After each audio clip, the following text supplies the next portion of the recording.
Shero Japan में रहने वाला एक नॉर्मल सैलरीमैन था। उसकी जिंदगी बिल्कुल एक मशीन जैसी थी। सुबह उठना, कपड़े पहनना, ऑफिस जाना, पूरे दिन फाइलों और ईमेल में डूबे रहना, फिर रात में थका हारा अपने छोटे गंदे अपार्टमेंट में लौट आना। वहाँ वो खाने के लिए तैयार खाना गर्म करता, मोबाइल पर कुछ वीडियो देखता है और फिर सो जाता है। यही उसका हर दिन था, एक जैसा, बिना किसी रोमांच के। वो अक्सर अपने कमरे की खिड़की से बाहर के शहर को चमचमाती बत्तियों को देखता और सोचता है कि क्या बस यही मेरी जिंदगी है? क्या मेरे लिए कोई और दूसरा रास्ता नहीं है? उसके मन में हमेशा एक अधूरी चाह रहती थी, किसी और दुनिया में जाने की, जहाँ वो आजाद हो, जहाँ उसका जीवन मायने रखता हो। लेकिन ये बस एक सपना था, जब तक एक रात सब कुछ बदल नहीं गया। उस रात जब शीरो सोया तो उसने एक अजीब सपना देखा, या शायद वो सपना नहीं था। उसने आंखें खोली तो खुद को एक पूरी तरह सफेद जगह पर पाया। चारों ओर ना कोई दीवार, ना कोई जमीन और ना कोई आसमान, बस सफेद रोशनी थी। उसे ऐसा लग रहा था जैसे वो हवा में तैर रहा हो। तभी उसके सामने अचानक एक शेप उभरी, एक लंबे सफेद बालों वाला आदमी जो किसी के पॉप स्टार की तरह चमक रहा था। वो आदमी मुस्कुराया और बोला कि वो भगवान है। शीरो कुछ देर तक उसे घूरता रहा, फिर बोला कि क्या ये मजाक है, लेकिन वो आदमी गंभीर था। उसने बताया कि शीरो मर चुका है, उसका शरीर अब दुनिया में नहीं है और वो इस समय लिम्बो नाम की जगह में है, जहाँ आत्माएं अपने अगले जीवन का वेट करती हैं। अगर वो कुछ नहीं करता तो थोड़ी देर में उसकी आत्मा हमेशा के लिए गायब हो जाएगी। शीरो डर गया, पर तभी भगवान ने कहा कि उसके पास एक ऑप्शन है, वो उसे एक दूसरी दुनिया में भेज सकता है, मेटियस नाम की एक जादुई दुनिया में, जहाँ वो जैसा चाहे वैसा जीवन जी सकता है। वहाँ जादू है, तलवार है, मॉन्स्टर है। और वहीं शीरो की आंखों में पहली बार उम्मीद की चमक आई। उसने सिर हिलाया और हाँ, मैं जाना चाहता हूँ। भगवान मुस्कुराए और एक क्लिप बोर्ड निकाल कर उस पर कुछ लिखने लगा। उसने कहा कि मैं तुम्हें कुछ विशेष एबिलिटी दूंगा ताकि तुम वहाँ जिंदा रह सको, लेकिन सब कुछ तुम्हें खुद समझना होगा। शीरो कुछ समझ पाता उससे पहले ही तेज सफेद रोशनी ने उसे घेर लिया और सब कुछ गायब हो गया।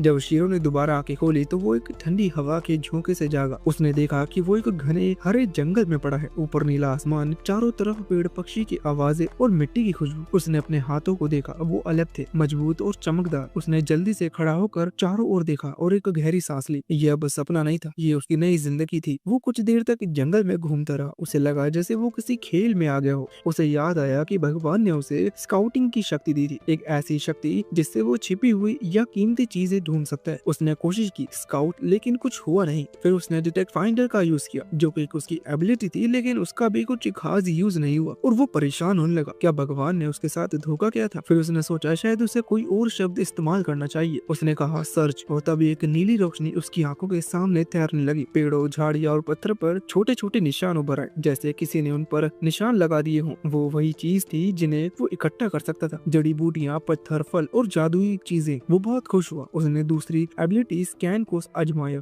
और अचानक हर चीज के बारे में जानकारी सामने आने लगी। रेयर हब इस्तेमाल, औषधियों में क्रिस्टल फ्रेगमेंट जादू को बढ़ाता है। उसे लगा जैसे कि उसने कोई वीडियो गेम खेल लिया हो। उसने अपने बैग में सब चीजें भर ली। बैग भी जादुई था, उसमें चाहे जितनी चीज रखो वजन नहीं बढ़ता। उसने दिन भर जंगल में मेहनत की और जब सूरज ढलने लगा तो दूर से एक छोटा गांव दिखाई दिया। गांव के दरवाजे पर एक पहरेदार बैठा था जो झपकी ले रहा था। शीरो ने आवाज लगाई तो वो चौंक गया। उसने देखा कि शीरो बाकी लोगों से बहुत लंबा है। उस गांव के लोग छोटे कद के थे, लगभग बच्चों जैसे। पहरेदार ने पूछा कि वो कौन है, क्या वो कोई फाइटर है या तलवारबाज? शीरो ने मुस्कुराया और कहा नहीं, मैं एक ट्रैवलर हूँ। पहरेदार हैरान हो गया क्योंकि इस दुनिया में ऐसे लोग बहुत कम थे जो सिर्फ इकट्ठा करने के काम करते हैं। पहरेदार ने दरवाजा खोला और कहा गांव के बीच में एक बड़ी दुकान है जहाँ लोग अपनी चीजें बेचते हैं। शीरो ने धन्यवाद कहा और अंदर चला गया। गाँव बहुत सुंदर था, मिट्टी के घर, पत्थरों की गलियां और चारों ओर बच्चों की हंसी, लेकिन हर कोई उसे देख रहा था जैसे वो कोई अजनबी या कोई बड़ा आदमी हो। वो सीधा बाजार पहुंचा। वहाँ एक पुरानी लकड़ी की दुकान थी, थोड़ी अंधेरी, लेकिन अंदर की खुशबू अलग थी। वहाँ एक बूढ़ा दुकानदार बैठा था जिसने मुस्कुराते हुए पूछा क्या बेचना है? शीरो ने अपना जादुई बैग खोला, उसके अंदर से चमकदार रेयर पत्थर और खास जड़ी बूटियां निकाली। दुकान का बूढ़ा आदमी देखकर दंग रह गया। उसने इतने कीमती सामान पहले कभी देखे नहीं थे। शीरो मुस्कुराया। उसे महसूस हुआ कि यह उसकी नई शुरुआत है। इस दुनिया में अब उसके पास एक मौका था अपने सपनों को जीने का, वो बनने का जो वो हमेशा बनना चाहता था। लेकिन उसे नहीं पता था कि यह दुनिया उतनी शांत नहीं जितनी दिखती है। इसके अंदर ऐसे रहस्य छिपे थे जो उसकी जिंदगी को हमेशा के लिए बदल देंगे, और यही उसकी असली कहानी की शुरुआत थी। शीरो गांव की उस छोटी सी दुकान में खड़ा था जहां बूढ़ा दुकानदार बड़ी दिलचस्पी से उसका सामान देख रहा था। शीरो ने अपने बैग से एक चिकना अंडे जैसा अजीब सा पत्थर निकाला और काउंटर पर रख दिया। दुकानदार ने उसे उठाया, गौर से देखा और अचानक उसकी आंखें चमक उठी। वो एक्साइटमेंट से बोला कि ये कोई नॉर्मल पत्थर नहीं है, बल्कि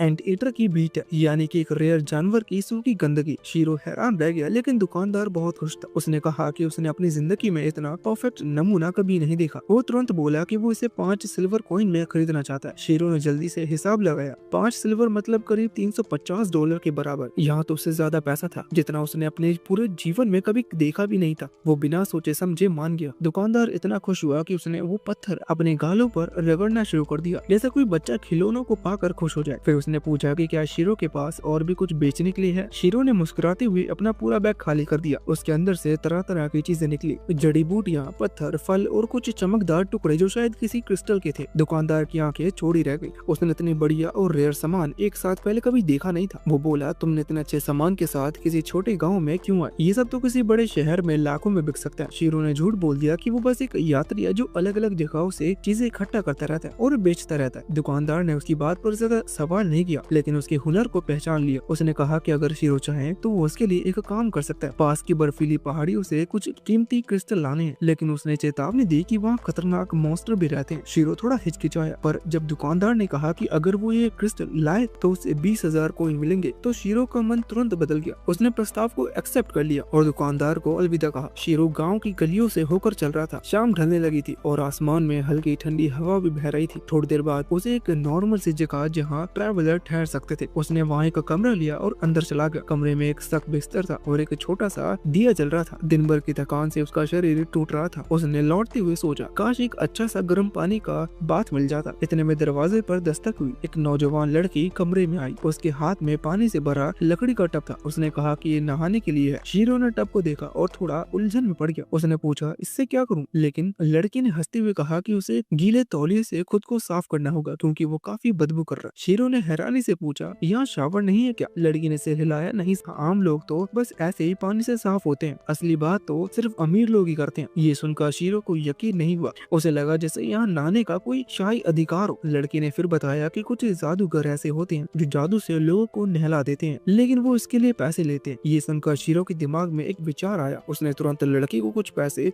और थोड़ा सा टिप दिया, फिर उसे कमरे से बाहर भेज दिया। दरवाजा बंद होते ही उसने अपनी नई सीखी हुई कैपेबिलिटी आजमाने का शुरू किया। वो अलग अलग शब्द बोलता, वाटर, क्लीन, वॉश, पर कुछ हुआ नहीं। फिर अचानक जब उसने फ्लो कहा तो उसके हाथों से नीला पानी बहने लगा। वो एक्साइटमेंट में हंस पड़ा। उसने धीरे धीरे उस जादू से पूरा टब भर दिया और पानी को अपने चारों ओर घुमाकर खुद पर बरसा दिया। ऐसा लगा जैसे वो किसी वाटर पार्क में हो। सालों बाद उसने खुद को इतना ताजा महसूस किया। उसने कपड़े सुखाए और थकान से बिस्तर पर गिर पड़ा। उसे अपने पुराने शावर की याद आई, पर उसने सोचा कि इस दुनिया में कुछ तो उसने सही कर लिया है। कुछ ही देर में वो गहरी नींद में चला गया। सुबह सूरज निकलने से पहले ही वो उठ गया। आसमान हल्का नारंगी था और जंगल की हवा में ठंडक थी। वो अपने बैग के साथ निकल पड़ा। आज उसे नई जगह तलाशनी थी और शायद कुछ कीमती सामान भी मिल जाए। जंगल के अंदर चलते हुए उसने कुछ जंगली मशरूम देखे और उन्हें तोड़ने के लिए झुकाई था कि उसने झाड़ियों के पीछे कुछ अजीब दिखाई दिया, जैसे कोई निशान। वो धीरे धीरे पास गया और झाड़ी हटाई तो उसका चेहरा सफेद पड़ गया। वो एक सड़ा गला शव पड़ा था। उसकी वर्दी से लग रहा था कि वो कोई सिक्योरिटी गार्ड का मेंबर था, शायद किसी मॉन्स्टर से लड़ते हुए मारा गया। शीरो का दिल तेजी से धड़कने लगा था। कुछ ही पल के लिए उसने सोचा कि वो भाग जाए, लेकिन फिर उसके अंदर इंसानियत जागी। उसने मिट्टी खोदकर उस आदमी को वहीं दफना दिया। अपनी तलवार जमीन में गाड़कर उसने उसे कब्र का निशान दिया। उसने धीरे से सिर झुकाया और मन में कहा कि ये फाइटर अब शांति से सो सके। जब ये सब हो गया तब सूरज ढलने लगा। शीरो ने अपने चारों ओर एक जादुई घेरा बना लिया ताकि कोई जानवर या मॉन्स्टर पास ना आ सके। उसने छोटी सी आग जलाई और अपने साथ लाए सामान से रात का खाना बनाने बैठ गया। उसने कुछ हरी सब्जियां काटी, थोड़ा मांस डाला और एक गर्म सूप बनाया। जंगल की ठंडी हवा में उस खाने की खुशबू फैल गई। उसने धीरे धीरे खाना खाया और आसमान की तरफ देखा जहाँ तारे चमक रहे थे। उसने मन ही मन कहा, शायद ये दुनिया इतनी बुरी नहीं है। फिर आंखें बंद की और आग की गर्मी में खो गया, ये सोचते हुए कि कल क्या नया रोमांचक उसका इंतजार कर रहा होगा। रात की ठंडी हवा में शीरो अपने छोटे से अलवा के पास बैठा था। उसने दिन भर की मेहनत के बाद खुद से बनाई हुई टेस्टी सूप खाई और शांति की एक लंबी सांस ली। उसे लगा कि ये दिन बहुत अच्छा खत्म हुआ। उसने अच्छा खाना खाया, आराम किया और अपनी जादुई कैपेबिलिटी को और बेहतर समझा। वो धीरे धीरे आंखें बंद करता गया और आग की गर्मी में सो गया। अगली सुबह सूरज निकलने से पहले ही उठ गया। आसमान हल्का धुंधला था और हवा में ठंडक थी। उसने अपना सामान बांधा और निकल पड़ा उस जगह की ओर जिसके बारे में गाँव के लोग डर के साथ बात करते हैं, जो कि है भूतिया जंगल। ये जंगल पूरी तरह सूखे पेड़ों से भरा था जिनकी टहनियां मुड़ी तोड़ी और डरावनी लग रही थी। हर दिशा में मोटी धुंध छाई हुई थी जिससे दिन के उजाले में भी कुछ साफ दिखाई नहीं दे रहा था। शीरो ने अपनी लाइट मैजिक का इस्तेमाल किया और उसके हाथ से हल्की सुनहरी रोशनी निकली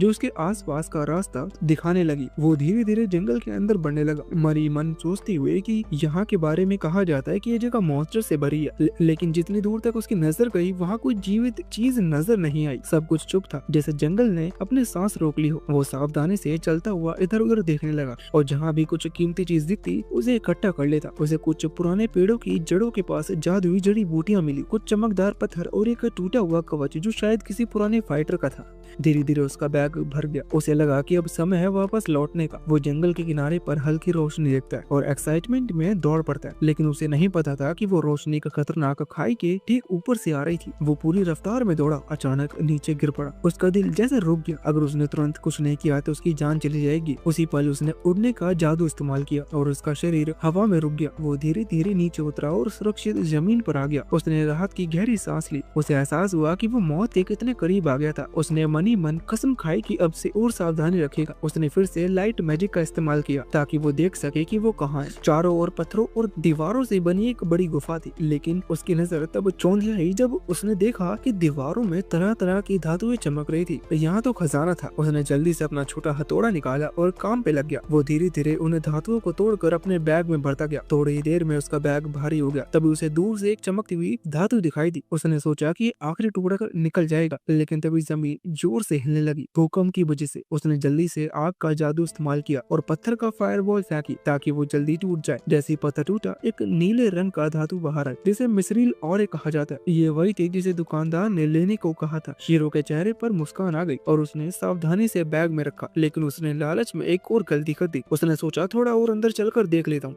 वो गुफा में आगे बढ़ा। थोड़ी देर बाद उसे एक नीली चमक दिखी जो किसी सुरंग के आखिरी हिस्से में आ रही थी। उसने सावधानी से वहां पहुंच कर देखा और उसकी सांस रुक गई। उसने सामने एक विशाल जगह देखी जिसके बीचों बीच एक झील थी। झील का पानी इतना नीला और साफ था कि वो आसमान जैसा लगता था। उसने स्कैन जादू का इस्तेमाल किया और रिजल्ट देखकर उसकी आंखें खुली रह गई। ये एसएस लेवल का जादुई पानी था। ये अब तक की उसकी सबसे बड़ी खोज थी। वो तुरंत सोचने लगा कि उसे थोड़ा पानी और साथ ले जाना चाहिए, लेकिन उसने देखा कि उसके पास कोई बड़ा बर्तन नहीं था। अगर वो इसे बैग में रखेगा तो शायद पानी फैल जाएगा। वो सोच रहा था कि अचानक झील का पानी हिलने लगा। उसके नीचे से एक विशाल परछाई उठी और अगले ही पल एक काला ड्रैगन झील से बाहर आया। उसके विशाल पंख से पानी चारों ओर झटक गया। शीरो पूरी तरह भीग गया और उसके कानों में गूंजती आवाज आई कि वो कौन है जिसने मेरी नींद तोड़ी। शीरो का दिल तेजी से धड़क रहा था, लेकिन उसने कोई घबराहट नहीं दिखाई। वो फिर से पुराने ऑफिस मोड में चला गया, जैसे हर मीटिंग में अपने बॉस को झुककर सॉरी कहता है। उसने झट से झुककर माफी मांगी। ड्रैगन ने जोर से हंसते हुए कहा कि उसने ऐसा निडर इंसान पहले कभी नहीं देखा। उसने पूछा कि वो आखिर है कौन। शीरो ने सीधा जवाब दिया कि वो एक नॉर्मल इंसान है।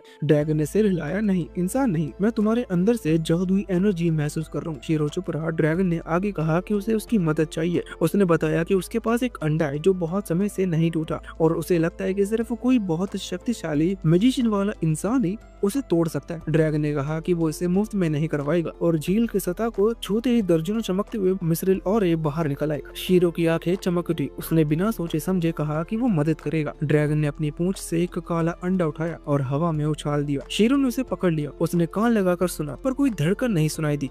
उसने उस अंडे को देखते हुए सोचा, अब मैं इसका साथ क्या करूं। अंधेरी गुफा में सिर्फ उसकी रोशनी और अंडे की हल्की काली चमक रह गई थी और उसके मन में एक नए रोमांचक यात्रा की शुरुआत होने लगी थी। शीरो उस काले अंडे को ध्यान से पकड़े हुए था। वो सोच में डूबा हुआ था कि इसे फूटने में कैसे मदद किया जाए। तब उसे याद आया कि अंडे को गर्मी की जरूरत होती है। उसने अपनी गर्मी वाली जादू का इस्तेमाल किया और धीरे धीरे अंडे के खोल में गर्मी डालने लगा। कुछ ही देर में उसे महसूस हुआ कि अंडा उसकी एनर्जी सोख रहा है। उसके शरीर में कमजोरी आने लगी और उसकी सांसें तेज हो गई और उसे लगा कि ये अंडा उसकी शक्ति खींचकर उसे खत्म कर देगा। उसकी आंखें को सामने सब कुछ धुंधला पड़ने लगा और आखिरकार वो बेहोश हो गया। जब उसने दोबारा आंखें खोली तो खुद को गर्म पानी से भरे एक जगह में पाया। आसपास हल्की भाप थी और वातावरण शांत था। तभी उसके सामने एक अजीब सी शेप दिखाई दी। काले बालों वाला एक देवता जो प्रकाश की आभा में घिरा हुआ था। वो काफी गंभीरता से उसकी ओर देख रहा था। शीरो कुछ समझ पाता इससे पहले ही सब कुछ फिर से अंधेरे में खो गया। अगले ही पल शीरो की एक्साइटमेंट लौट आई। उसने अपने रोशनी वाली जादू का इस्तेमाल किया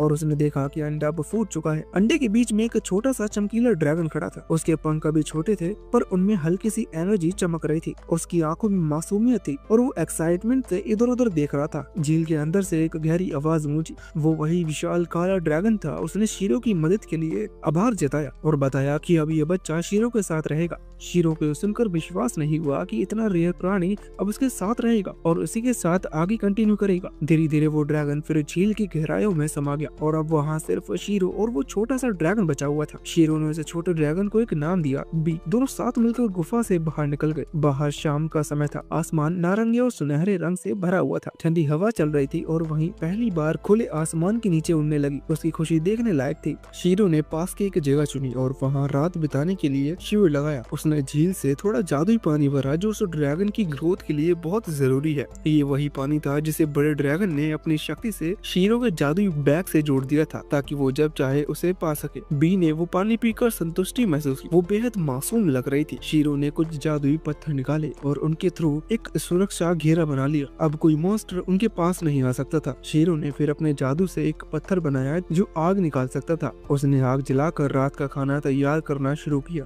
धीरे धीरे मांस की खुशबू पूरे एरिया में फैल गई। अब बी का ध्यान पूरी तरह उस खाने पर था। शीरो ने ध्यान से मांस पकाया और फिर उसका कुछ हिस्सा बी को दे दिया। उसने बिना रुके खा लिया और जल्दी रिलैक्स होकर लेट गया। थोड़ी देर में वो सो गई। शीरो ने उसे देखा। वो छोटे पंखों वाली बच्ची जैसे लग रही थी जो इस विशाल दुनिया में पहली बार चैन से सो रही थी। वो बहुत सुंदर लग रही थी और उसके चेहरे पर मासूमियत झलक रही थी। शीरो ने उसकी आंकड़े देखे। ये देखकर चकित रह गया कि वो पहले से ही बहुत ज्यादा शक्तिशाली है। फिर भी उसके भीतर एक पिता जैसी भावना जागी। उसे लगा कि शक्ति होने के बावजूद ये भी एक बच्ची है जिसे देखभाल की जरूरत है। रात का आसमान तारों से भरा था। आग धीरे धीरे बुझ रही थी और बी की सांसें हल्की चल रही थी। शीरो ने मन ही मन महसूस किया कि अब उसका अकेलापन खत्म हो चुका है। उसके पास अब एक साथी थी, छोटी लेकिन बेहद खास। उस रात उसने पहली बार लंबे समय बाद सुकून की नींद ली। शीरो ने जब छोटी बी को चैन से सोता देखा तो उसके चेहरे पर हल्की सी मुस्कान आ गई। उसे लगा कि उसे वाकई एक प्यारी साथी मिल गई है, लेकिन वैसे नहीं जैसे उसने के-पॉप भगवान से मांगी थी। उसे मन ही मन शक हुआ कि शायद उस अजीब देवता ने जानबूझकर उसके साथ ये मजाक किया है। फिर भी उसके भीतर अब एक अजीब सी खुशी थी, जैसे उसका जीवन खाली नहीं रहा। अगली सुबह सूरज की हल्की किरणें गुफा के मुहाने से भीतर झांक रही थी। शीरो ने अपने हाथ पैर फैलाए और ऊपर की चट्टान की ओर चढ़ना शुरू किया जहाँ से वो कल गिरा था। ऊपर पहुंचकर उसने देखा जंगल अब पहले जैसा नहीं दिख रहा था। पेड़ों की बनावट, रास्तों का रूप, सब कुछ बदला हुआ था। उसे ये सोचकर हंसी आई कि इस दुनिया में कुछ भी स्थिर नहीं है। यहाँ की जगह की अपनी एक अलग आदतें हैं।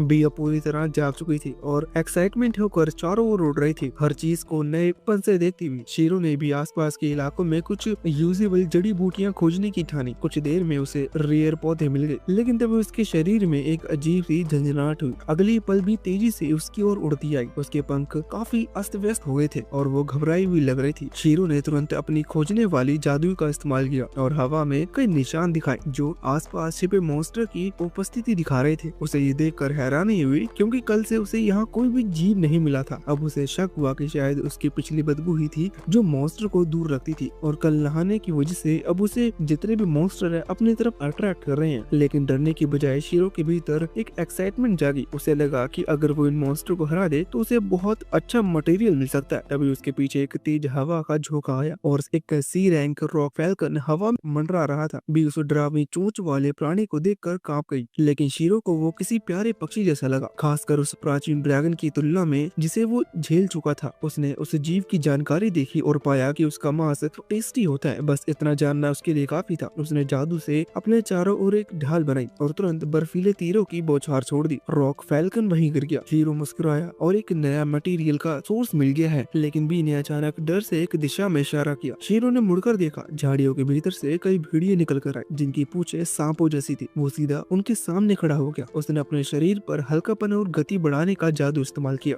पहला भेड़िया जब उस पर झपटा तो शीरो ऊंचाई से छलांग लगा गया। फिर उसने अपने शरीर को कठोर बनाने का जादू इस्तेमाल किया और नीचे आते हुए उस भेड़िया के सिर पर इतनी जोरदार लात मारी कि वो तुरंत ढेर हो गया। बाकी भेड़िया भी उस पर टूट पड़े, लेकिन शीरो की गति इतनी तेज थी कि वो केवल हवा पकड़ते हुए रह गए। उसने एक एक करके सभी को हरा दिया और उनके शरीर से इस्तेमाल करने के लिए मांस इकट्ठा कर लिया। लेकिन अब उसके लिए ये लगातार लड़ाई थका हुई हो गई थी और तभी उसने देखा कि जंगल के भीतर से और भी कई जीव बाहर आ रहे हैं। वो डर चुका था। बी ने उसे देखा और अपनी आंखों में जोश लाते हुए उसकी ओर बढ़ी। उसने तय किया कि वो भी मदद करेगी। उसने अपने छोटे पंख फैलाए और कोशिश की कि शीरो को उठाकर उड़ा सके। शीरो को लगा कि वो ये नहीं कर पाएगी, लेकिन बी ने पूरी ताकत लगाई और वाकई में उसे उठा लिया। शीरो ने सोचा कि उसे मदद करनी चाहिए, इसलिए उसने अपना वजन कम करने का जादू किया, पर जैसे ही उसने ये किया, बी एकदम से आसमान की ओर तेजी से उड़ी। दोनों इतनी ऊंचाई पर पहुंच गए कि शीरो घबरा गया। अचानक बी का संतुलन बिगड़ गया और उसने शीरो को छोड़ दिया। शीरो चीखता हुआ नीचे गिरने लगा, लेकिन किस्मत ने फिर उसका साथ दिया। नीचे के पेड़ों ने उसके गिरने की रफ्तार कम कर दी और वो बिना गंभीर चोट के बच गया। बी तुरंत नीचे आई और उसके चेहरे को चाटने लगी। शीरो को ये थोड़ा परेशान करने वाला लगा, लेकिन वो कुछ बोला नहीं। अब उन्होंने देखा कि वो जंगल के बाहर पहुंच चुके थे। बी की उड़ान की गति इतनी तेज थी कि वो पलक झपकते ही बाहर निकल आई थी। शीरो ने गहरी सांस ली और मुस्कुराते हुए बी के सिर पर हाथ फेरा। उसने तय किया कि अगली बार उड़ते समय बी को अपनी ताकत पर थोड़ा नियंत्रण रखना होगा, लेकिन बी उसकी बात नहीं समझी और एक्साइटमेंट में उसे कसकर गले लगा लिया, इतना कसकर कि उसकी कुछ पसलियां चटक गई। थोड़ी देर बाद दोनों ने फिर अपनी यात्रा शुरू की। रास्ते में शीरो को अपने बैग में कसूकी टहनी मिली। उसे याद आया कि वो ट्रिडस नाम के एक पेड़ की शाखा थी जो दुनिया की आत्मा का प्रतीक मानी जाती है। उसने उसे ध्यान से देखा और बी ने जिज्ञासा आगे बढ़ाकर उसमें सांस छोड़ी और अचानक वहाँ एक हरे हुए धुएं का बादल उठा। कुछ ही पल में साधारण टहनियां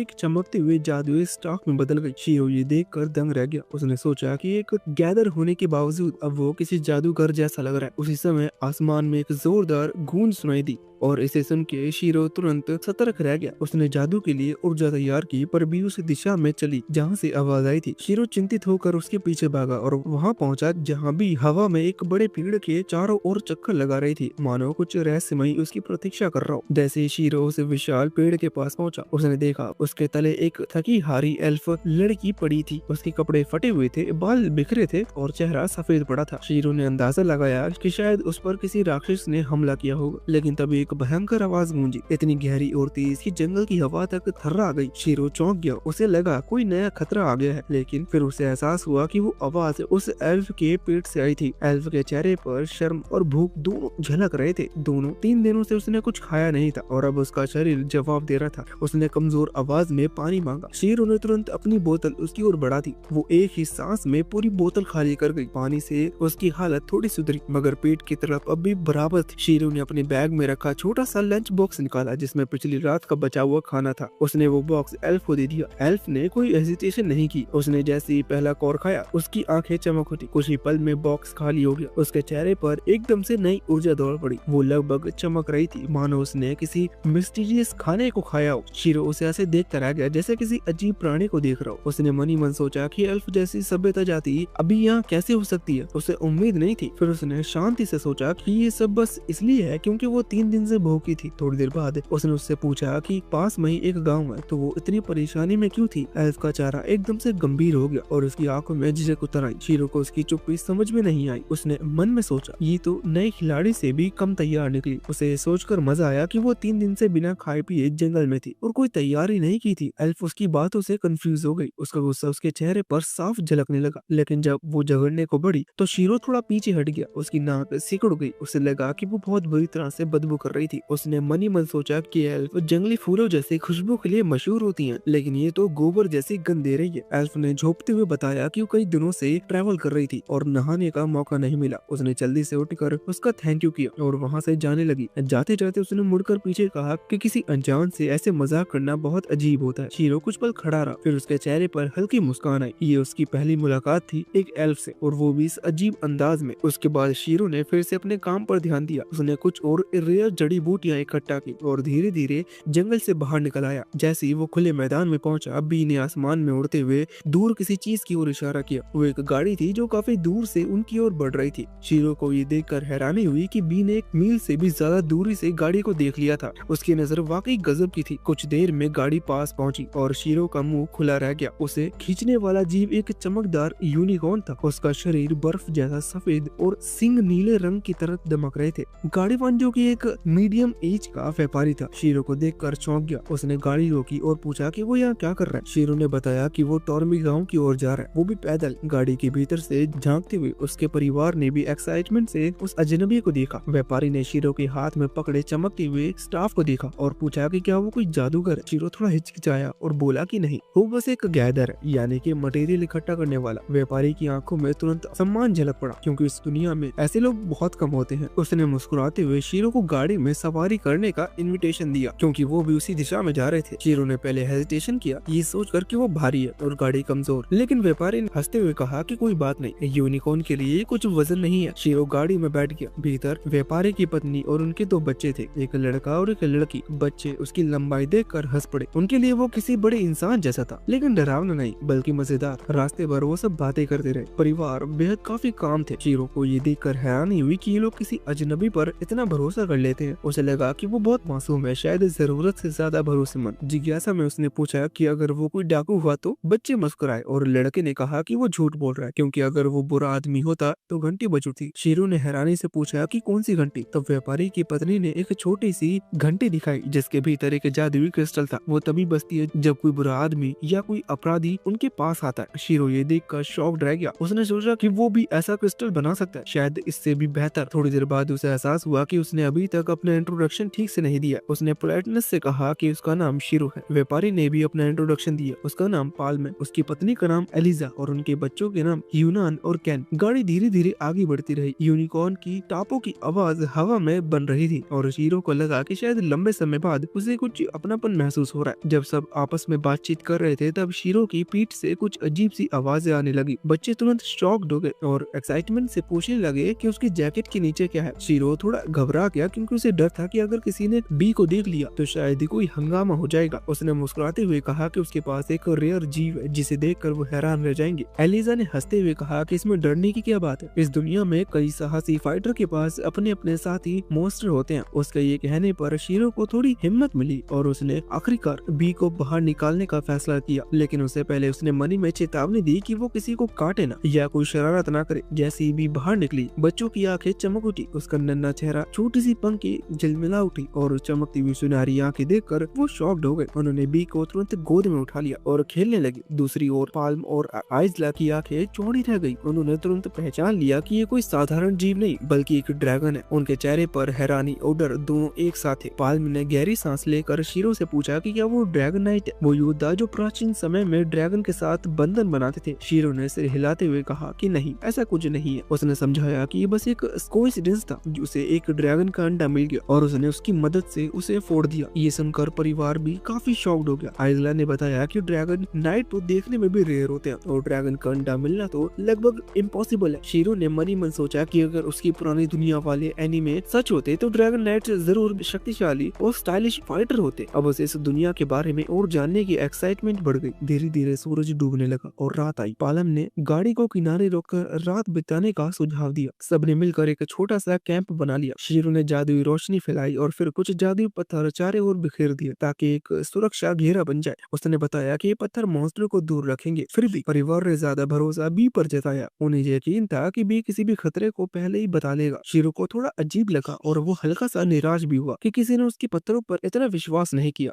थोड़ी देर बाद एलिजा ने खाने की तैयारी शुरू की, लेकिन शीरो ने पोलाइटनेस से कहा कि आज वो खुद खाना बनाएगा। उसने अपना जादुई बैग खोला और उसमें से खाना पकाने के बर्तन, मसाले और आज इकट्ठा किए गए ताजा मटेरियल निकाले। परिवार ये देखकर दंग रह गया। ऐसा बैग वो पहली बार देख रहे थे जिसमें से कोई भी चीज खत्म नहीं हुई। शीरो ने बड़े ध्यान से खाना पकाना शुरू किया। कुछ ही देर में वहाँ से स्वादिष्ट खुशबू आने लगी। खाना तैयार होते ही सबने खाना शुरू किया और फिर हर किसी के चेहरे पर मुस्कान थी, किसी की आंखों में आंसू थे। पालम ने खाना खाते ही रोना शुरू कर दिया। वो बोला कि उसने इतनों दिनों बाद से सूखे मांस के सिवा कुछ नहीं खाया था और अब ये स्वाद उसे किसी जादू से कम नहीं लग रहा। वो हंसते हुए बोला कि शीरो शायद स्वाद का जादूगर है। ये सुनकर सब जोर जोर से हंस पड़े। बच्चे बीबी को गोद में लेकर नाचने लगी। एलिजा गुनगुनाने लगी और कुछ ही देर में पूरा माहौल काफी खुशी भरा हो गया था। शीरो चुपचाप सब देखता रहा। ये पहली बार था जब उसने इतने अच्छे अपनेपन के साथ रात का खाना खाया। अपनी पुरानी दुनिया में वो हमेशा अकेले खाता था, मोबाइल स्क्रीन के सामने चुपचाप, लेकिन आज ये आग की रोशनी में दोस्तों और हंसी के बीच उसे पहली बार महसूस हुआ कि साथ खाना कितना ज्यादा अच्छा होता है। धीरे धीरे सब सो गए। यूनिकॉर्न पास ही शांत खड़ा था। आग धीमे धीमे बुझ रही थी और ऊपर आसमान में तीरे झिलमिला रहे थे। शीरो ने बी को पास बुलाया और मनी मन सोचा कि शायद उसकी जिंदगी अब सच में बदलने लगी है।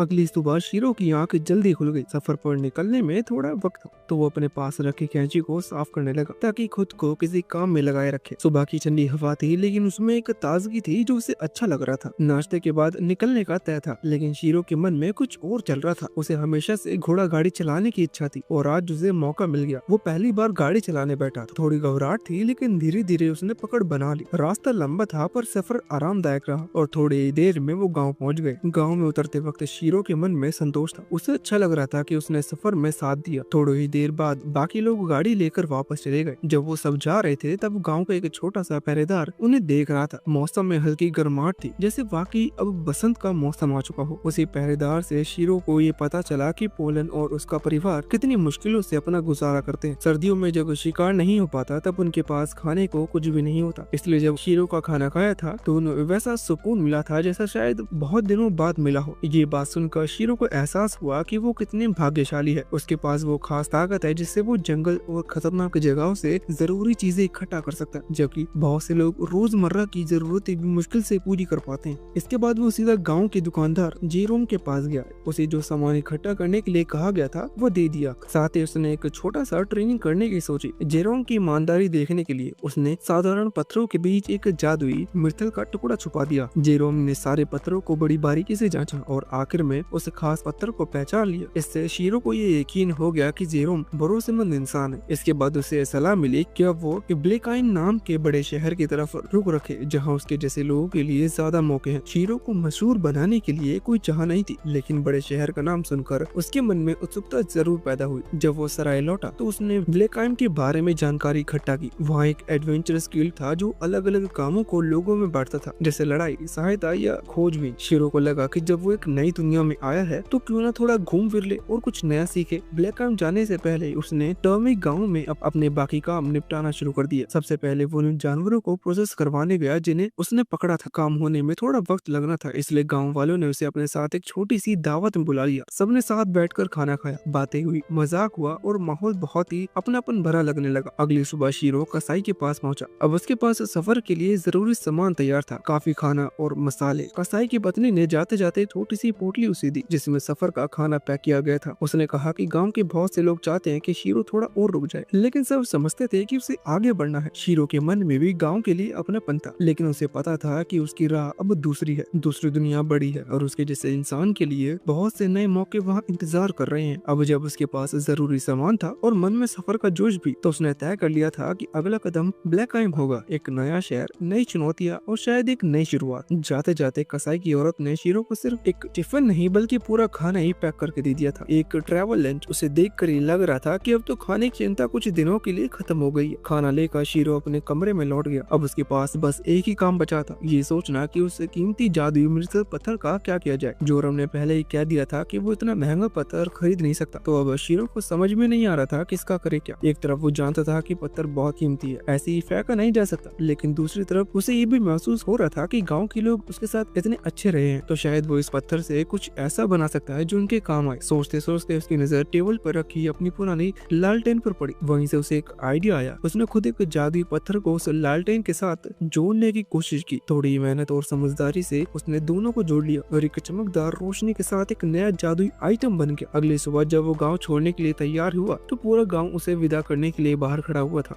सबके चेहरे पर मुस्कान भी थी और थोड़ा उदासी भी। शीरो ने सबका दिल से शुक्रिया किया और अपने बनाए हुए जादुई आइटम को एक तोहफे के तौर पर गाँव को सौंप दिया। उसने बताया कि आइटम गाँव के चारों ओर एक जादुई रक्षा कवच बना देगा जो बुरे इरादों वाले लोगों को गाँव में घुसने नहीं देगा। गाँव वाले इस तोहफे को पाकर हैरान भी हुए और काफी भावुक भी। उन्हें लग रहा था कि इतनी कीमती चीज को वो कैसे ले सकते हैं, लेकिन शीरो के लिए ये छोटा सा धन्यवाद था उन सभी अच्छाइयों के बदले जो गाँव ने उसे दी थी। साथ ही वो ये भी चाहता था कि जब कभी वो वापस लौटे तो गाँव पहले जैसे ही सलामत मिले। जोरेम को थोड़ा शक हुआ कि इतनी ताकतवर आइटम कैसे काम कर रहा है, तो उसने अंदर झांक कर देखा और जैसे ही उसने उस जादुई पत्थर को पहचाना उसकी आंखें फटी की फटी रह गई। वो कुछ बोल नहीं पा रहा था। शीरो फटाफट गांव के फाटक से बाहर निकल गया। अब तो लौटने का कोई सवाल नहीं था। गांव से निकलकर शीरो का सफर शुरू हुआ वेलकाइन की ओर। रास्ता खूबसूरत था, चारों तरफ हरियाली, हल्की धूप और शांति। शीरो से सुकून का मजा ही ले रहा था कि अचानक रास्ते में एक बहुत बड़ा कीकड़ा सामने आ गया। पहले तो वो चौंक गया, लेकिन फिर जब उसने उस कीकड़े के स्टेटस देखे तो उसे कुछ खास खतरा नहीं लगा। फिर जैसे उसे पता चला कि कीकड़ा खाने लायक है, उसने सोच लिया कि आज डिनर में सी फूड ही बनाएंगे। उसने खुद पर एनहेंसमेंट मैजिक लगाया ताकि लड़ाई में ताकत बढ़ जाए, लेकिन इससे पहले ही उसके साथी बी ने लड़ते हुए जोर की आवाज में केकड़े को ऐसा झटका दिया कि वो बेहोश होकर गिर पड़ा। शीरो हैरान रह गया क्योंकि उसे अंदाजा ही नहीं था कि बी के पास ऐसी ताकत भी है। लेकिन लड़ाई वहीं खत्म नहीं हुई थी। थोड़ी देर में दो और केकड़े रास्ते में धमके। शीरो को लगा वो सड़क के बीच में सुरक्षित है क्योंकि केकड़े आमतौर पर साइड में चलते हैं, लेकिन ये उसके लिए बड़ा झटका था क्योंकि ये दोनों केकड़े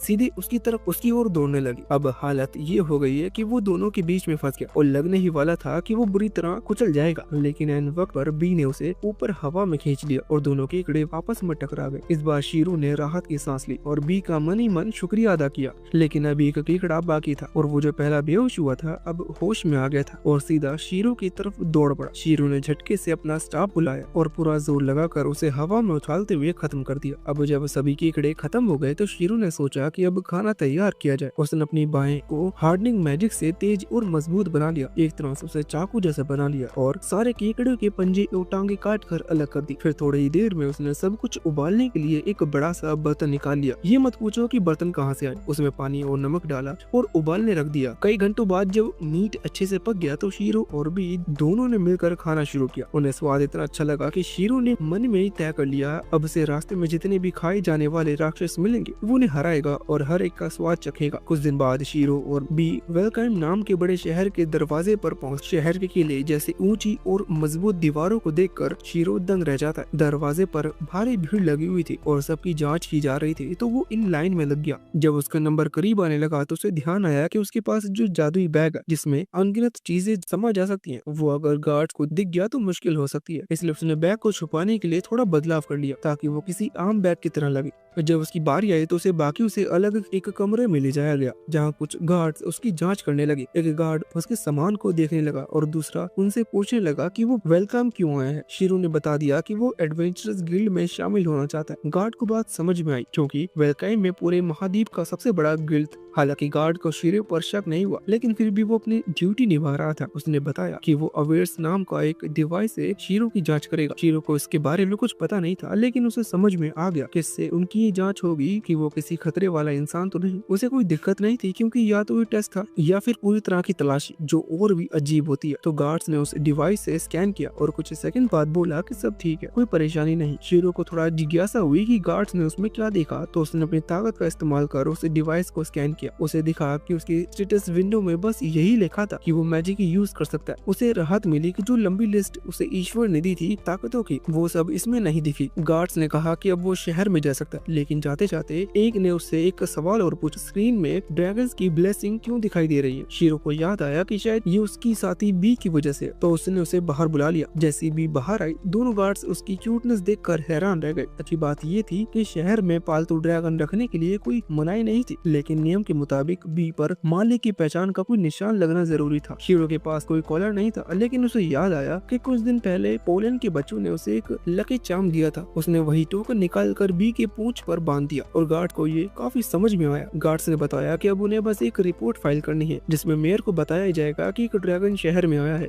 लेकिन इसकी चिंता शीरो को नहीं करनी है। उसका बैग उसे लौटा दिया गया और उसे रास्ता भी बता दिया गया कि गिल्ड कैसे पहुंचना है। शीरो जैसे ही शहर में घुसा उसकी आंखें चारों तरफ घूमने लगी। शहर जितना उसने सोचा था उससे भी ज्यादा शानदार और जीवंत था। चलते चलते बी ने एक बड़ी सी इमारत की ओर इशारा किया जो शायद एडवेंचरस गिल्ड की थी। शीरो सीधा वहीं पहुंचा। अंदर दाखिला होते ही उसने चारों तरफ नजर डाली। कुछ देर बाद एक महिला जिसका नाम यूरोपा था उससे मिलने आई और उसका स्वागत किया। वो उसे रिसेप्शन डेस्क तक लेकर गई जहाँ शीरो की मुलाकात एरियाना नाम की रिसेप्शनिस्ट से हुई। उसे एक छोटा सा फॉर्म भरना था जिसमें उसका नाम और वर्तमान काम लिखा जाना था। काम आसान लग रहा था, लेकिन शीरो के मन में एक सवाल उठने लगा, उसे दुनिया की भाषा आकर समझ कैसे आ रही है। फिर भी उसने फॉर्म भर दिया। इसके बाद एरियाना ने उससे पूछा कि क्या उसे लड़ाई का कोई अनुभव है। शीरो ने बताया कि वो एक ग्रिफिन, कुछ भेड़िया और कई केकड़ों को हरा चुका है। सुनने में तो ये सब बहुत शानदार लग रहा था, लेकिन एरियाना को यकीन नहीं हुआ। उसे लगा शीरो थोड़ा बड़ा चढ़ाकर बोल रहे, तो उसने सबूत मांगा। शीरो ने कहा कि सबूत, लेकिन बड़ा है, क्या यही दिखा सकता है। एरियाना को लगा कि इसमें कोई बड़ी बात नहीं होगी, तो उसने इजाजत दे दी। लेकिन जैसे ही शीरो ने अपनी इन्वेंटरी से एक विशाल केकड़ा निकालकर डेस्क पर पटका तो पूरा डेस्क टूट गया। शीरो को समझ में आया कि उसने थोड़ा ज्यादा कर दिया, लेकिन वो ये भी सोच रहा था कि उसने पहले ही सावधान कर दिया था। पूरे गिल्ड के लोग उसे शोर की ओर खिंचकर आ गए और गिल्ड मास्टर खुद भी वहां पहुंच गया। शीरो ने बताया कि वो बस सबूत दिखाना चाहता था और गिल्ड मास्टर ने भी साफ देखा कि वो झूठ नहीं बोल रहा, लेकिन उसे शीरो की इन्वेंटरी यानी आइटम बॉक्स पर शक हुआ। आखिर ये कहां से आया? शीरो ने सीधा जवाब दिया कि उसे ये तोहफे में मिला था। गिल्ड मास्टर के पास भी एक खास स्कैन करने की शक्ति थी, लेकिन वो स्क्रीन नहीं देख पाता बल्कि इंसान की आवाज यानी इरादों को महसूस कर पाता था। और शीरो की आवाज साफ थी, कोई बुरा इरादे नहीं थे, इसलिए उसे उसकी गलती के लिए कोई सजा नहीं दी गई। आखिरकार वो बस एक नए एडवेंचर की शुरुआत कर रहा था, और वो भी एक दमदार एंट्री के साथ। जब शीरो ने सबके सामने इतना बड़ा केकड़ा मेज पर पटका तो गिल्ड के लोग सोचने लगे कि शायद वो इसे बेचने आया है। गिल्ड मास्टर ने कहा कि वो इसका मूल्यांकन करवा देगा और दिन के अंत तक उसे इसका भुगतान मिल जाएगा, लेकिन शीरो ने साफ कह दिया कि वो केकड़ा बेचेगा नहीं, उसे तो बाद में पकाकर खाना है। ये सुनते ही पूरे हॉल में जैसी हलचल मच गई। वहाँ खड़े लोग जो अब तक सिर्फ देख रहे थे अब हैरानी से शीरो को घूरने लगे। इतना बड़ा केकड़ा और वो उसे खाना चाहता है। भीड़ धीरे धीरे बढ़ती जा रही थी और माहौल थोड़ा सहज होने लगा। तो एरियाना ने शीरो से कहा कि बाकी की रजिस्ट्रेशन को बगल के कमरे में पूरी करवा देगी। वहाँ का माहौल थोड़ा शांत था और एक नई मेज पर बैठकर उसने शीरो की बाकी प्रोसेस पूरी की। उसे ये मानना पड़ा कि इतना विशाल और ताकतवर केकड़ा लाना कोई मामूली बात नहीं थी। इससे साफ हो गया कि शीरो में दम है और वो वाकई एक अच्छे फाइटर की तरह काम कर सकता है। तो उसने रजिस्ट्रेशन का आखिरी चरण पूरा किया और गिल्ड का एक हाथ पर पहनने वाला बैंड शीरो को दे दिया। हालांकि उसके अंदर की प्रतिभा देखकर ऐसा लग रहा था कि वो किसी ऊंचे रैंक का मेंबर होना चाहिए, लेकिन गिल्ड के नियम साफ थे। हर एक नए सदस्य सबसे नीचे यानी एफ रैंक से ही शुरुआत करता है। फिर भी एरियन को पूरा यकीन था कि शीरो जैसे स्किलफुल लड़के को ऊपर पहुंचने में ज्यादा वक्त नहीं लगेगा। अगले दिन शीरो हथियारों की दुकान पर गया। दुकान में एक लड़की थी रिबल नाम की, जिसने पूछा कि उसे क्या खरीदना है। शीरो बस कुछ नई कैंची लेना चाहता था ताकि वो आसानी से मटेरियल इकट्ठा कर सके, लेकिन रेबल के पास वैसी कोई चीज नहीं थी। उसने खुद का ठीक से परिचय दिया और जब उसे पता चला कि शीरो वही मशहूर गैदर है जिसके बारे में पूरे शहर में बातें हो रही हैं, तो वो हैरान हो गई। उसने सोचा कि अगर ये इतना बड़ा नाम है तो शायद वो उसकी मदद कर सके। रेबल ने बताया कि दुकान के मालिक ग्रूसिस एक टॉप क्लास लोहार है और शायद वही शीरो के लिए वो खास कैंची बना सकते हैं, लेकिन फिलहाल वो खुद थोड़ी बिजी थी क्योंकि उसे ग्रूसिस के लिए कुछ ढूंढना था। शीरो ने बिना झिझक मदद की पेशकश की। जब वो दोनों फोर्जिंग की जगह पहुंचे तो शीरो ने देखा कि आग की लपटों में लोहे का चमकना कितना खूबसूरत लगता है। रेबल ने मुस्कुराते हुए कहा कि उसे भी ये नजारा बहुत पसंद है और इसी वजह से उसने ठान लिया है कि एक दिन वो ग्रूसिस की फोर्जिंग टेक्निक सीखकर एक ऐसा तलवार बनाएगी जो किसी हीरो के लिए लायक हो। फिर वो दोनों ग्रूसिस से मिलने। ग्रूसिस ने जब शीरो का नाम सुना तो वो थोड़ा एक्साइटेड हुआ, खासकर ये सोचकर कि इतना नाम एक आदमी का है। शीरो ने काफी इज्जत से कहा कि ये सब बस किस्मत की बात है। रेबल ने समझाया कि उसे लगता है कि शीरो उनकी मदद कर सकता है। वो एक तलवार बनाना चाहते हैं जिसे क्राफ्ट्समैन एग्जीबिशन में दिखाया जाएगा, लेकिन उसके लिए उन्हें अल्ट्रा ओरे चाहिए जो सिर्फ यूआई माइन में मिलता है। ग्रूसिस को यह आइडिया बिल्कुल पसंद नहीं आया। उसने कहा कि यूआई माइन बहुत खतरनाक जगह है जहां कोई आम आदमी जिंदा लौट कर नहीं आ सकता। रेबल फिर भी अड़ी रही, लेकिन ग्रूसिस ने गुस्से में कहा कि वहां तो अब राक्षसों की अफवाहें भी फैल रही हैं। पहले तो सिर्फ मॉन्स्टर थे, लेकिन अब तो हालत और बिगड़ चुके हैं। रेबल ने माना कि उसे ये बात पता थी और ग्रूसिस ने उसे डांटते हुए कहा कि जो लोहार जिंदगी की कीमत नहीं समझता उसे हथौड़े उठाने का कोई हक नहीं है। रेबल को अपनी गलती का एहसास हुआ, लेकिन तभी शीरो ने बीच में कहा कि अगर उन्हें ये और इतनी जरूरी है तो वो जाकर ले आएगा। उसने ग्रूसिस से डील की, अगर वो ये ले आया तो बदले में ग्रूसिस उसके लिए वो खास कैंची बनाएगा। ग्रूसिस को यकीन नहीं हुआ कि आदमी अब भी वहां जाने की सोच रहा है, लेकिन जब शीरो ने उसे अपने पास बचा हुआ विशाल केकड़े का पंजा दिखाया तो ग्रूसिस की आंखें फटी रह गईं। वो वही दानव था जिससे बी रैंक के एडवेंचर डरते थे। बस इतना सबूत काफी था। ग्रूसिस ने हामी भर दी। शीरो निकल पड़ा यूमाइन की तरफ। रास्ते में कुछ और एडवेंचर्स आपस में बात कर रहे थे कि इन दिनों कितनी अजीब घटनाएं हो रही हैं। कोई कह रहा था कि जहरीली जड़ी बूटियां एक रात में सूख गई, तो कोई बता रहा था कि सफेद पेड़ों वाले जंगल में भी कुछ गड़बड़ चल रही है। शीरो सोच में पड़ गया कि कहीं ये सब उसी की वजह से तो नहीं हुआ। आखिरकार वो एक अस्तबल के पास उतरा जहाँ उसे एक अजानी पहचानी आवाज सुनाई दी। कोई लड़की गुस्से में चिल्ला रही थी कि उसने तो स्वर्ग जैसी दौड़ लगाने वाला सफेद घोड़ा मांगा था और बदले में उसे कोई बड़ा सा पक्षी दे दिया गया। अस्तबल वाला हंसते हुए बोला कि यहाँ तो जो भी सामान ढो सके उसे घोड़ा ही कहते हैं। शीरो बस खड़ा मुस्कुरा रहा था, सोचते हुए कि ये सफर अब और भी दिलचस्प होने वाला है। वो बात तो सही थी, चाहे वो विशाल गरुड़ हो या काला रेबन, तो यहाँ सबको घोड़ा ही कहा जाता था। लड़की को अपनी गलती का एहसास हुआ तो उसने माफी मांग ली। शीरो ने झांक कर देखा कि वो कौन है। क्योंकि वो वही एल्फ लड़की थी जिससे वो सफेद पेड़ों वाले जंगल में मिला था। अस्तबल का मालिक हंसते हुए बोला कि अगर उसे सच में सफेद पंखों वाला घोड़ा चाहिए तो वो वोजरुल नाम की जगह पर कोशिश कर सकती है। वहाँ शायद सफेद पैगजिस मिल जाए। उसी वक्त लड़की के पेट से भूख की डरावनी गुर्राहट गूंज सुनाई उठी और वो तुरंत डार्विन किंगडम की ओर निकल पड़ी। शीरो को एहसास हुआ कि वो भी उसी दिशा में जा रहा है, लेकिन उसका ध्यान ज्यादा दुर्लभ मटेरियल इकट्ठा करने पर था। बी को भी ये प्लान बहुत पसंद आया, तो दोनों आराम से सफर करते हुए रास्ते में तरह तरह के मशरूम्स ढूंढने लगे। वो इलाका तो जैसे खजाना था, हर जगह अनोखे और कीमती मशरूम्स उगे हुए थे। शीरो को एक खास पौधा मिला जिसका नाम था मून नाइट ग्रास, जिसे निकालने में थोड़ा वक्त लगा, लेकिन उसकी थकान मिटाने की ताकत देखकर कामाशीरो बोला कि मेहनत पूरी तरह वसूल है। तभी अचानक एक अजीब सी डरावनी आवाज आई, लेकिन जब उसने पीछे देखा तो हंसी रोक नहीं पाया। वो आवाज उस एल्फ लड़की के पेट से आ रही थी। बेचारी फिर से भूख और प्यास से बेहाल थी। शीरो ने बिना कुछ कहे उसकी मदद की, ठीक वैसे जैसे पहले की थी। लड़की शुक्रगुजार तो थी, लेकिन वो फिर से गोबर जैसी बदबू में लिपटी हुई थी। शीरो ने झटपट अपना क्लीन वाला जादू इस्तेमाल किया और अगले ही पल वो लड़की इतनी साफ हो गई कि खुद ही यकीन नहीं कर पा रही थी। उसे समझ में नहीं आया कि क्या हुआ, तो शीरो बस मुस्कुराते हुए बोला कि वो किसी एल्फ को इस हालत में देखकर चुप नहीं रह सकता था। लड़की ने खुद का नाम बताया, ब्राइलेट। उसने कहा कि शीरो ने उसकी 2 बार जान बचाई है और वो किसी भी हालत में उसका एहसास उतारे बिना नहीं जाएगी। शीरो ने कहा कि उसे किसी बदले की जरूरत नहीं, लेकिन ब्राइलेट अपनी जिद पर अड़ी रही। तभी भी उछल कर उसके पास आ गई और ऐसा लग रहा था कि वो ब्राइलेट को पसंद करने लगी है। ये देखकर शीरो ने हार मान ली कि जब तक वो अगले शहर तक पहुंचते हैं, ब्रेलेट उसके साथ रह सकती है। दोनों ने एक साथ मटेरियल इकट्ठा करना शुरू कर दिया। ब्रेलेट बार बार खुश होकर चिल्लाती कि उसे कुछ अद्भुत मिला है, लेकिन हर बार गड़बड़ कर बैठती। कभी पत्थर को कोई खजाना समझ लेती तो कभी जानवर की बीज उठा लेती। आखिरी बार तो उसने जहरीले मशरूम उठा लिया और शीरो को लगा कि उसकी मानसिक उम्र शायद बी के बराबर ही है। शाम ढलने लगी तो शीरो ने अपने जादुई मटेरियल से आग जलाने की कोशिश की, मगर ब्रैलेट बोली कि वो लकड़ी इकट्ठा करेगी। उसने बताया कि कैंप फायर के निशान छोड़ना जरूरी होता है ताकि दूसरे यात्री को पता चले कि ये जगह सुरक्षित है। थोड़ी देर बाद वो लौटी तो पूरा लट्ठा उठा लाई। शीरो हक्का बक्का रह गया, लेकिन अगले ही पल ब्रैलेट ने अपनी अपनी तलवार से उस मोटे लट्ठे को इतनी आसानी से काट दिया कि लकड़ी के टुकड़े एकदम परफेक्ट बने। शीरो ने उसकी तलवार गौर से देखी और दंग रह गया। वो रंगे हथियार थे और उन पर जादुई शक्ति भी जुड़ी हुई थी। वो पहली बार इतने ऊंचे स्तर के हथियारों को इतनी नजदीक से देख रहा था। रात को शीरो ने खाना बनाया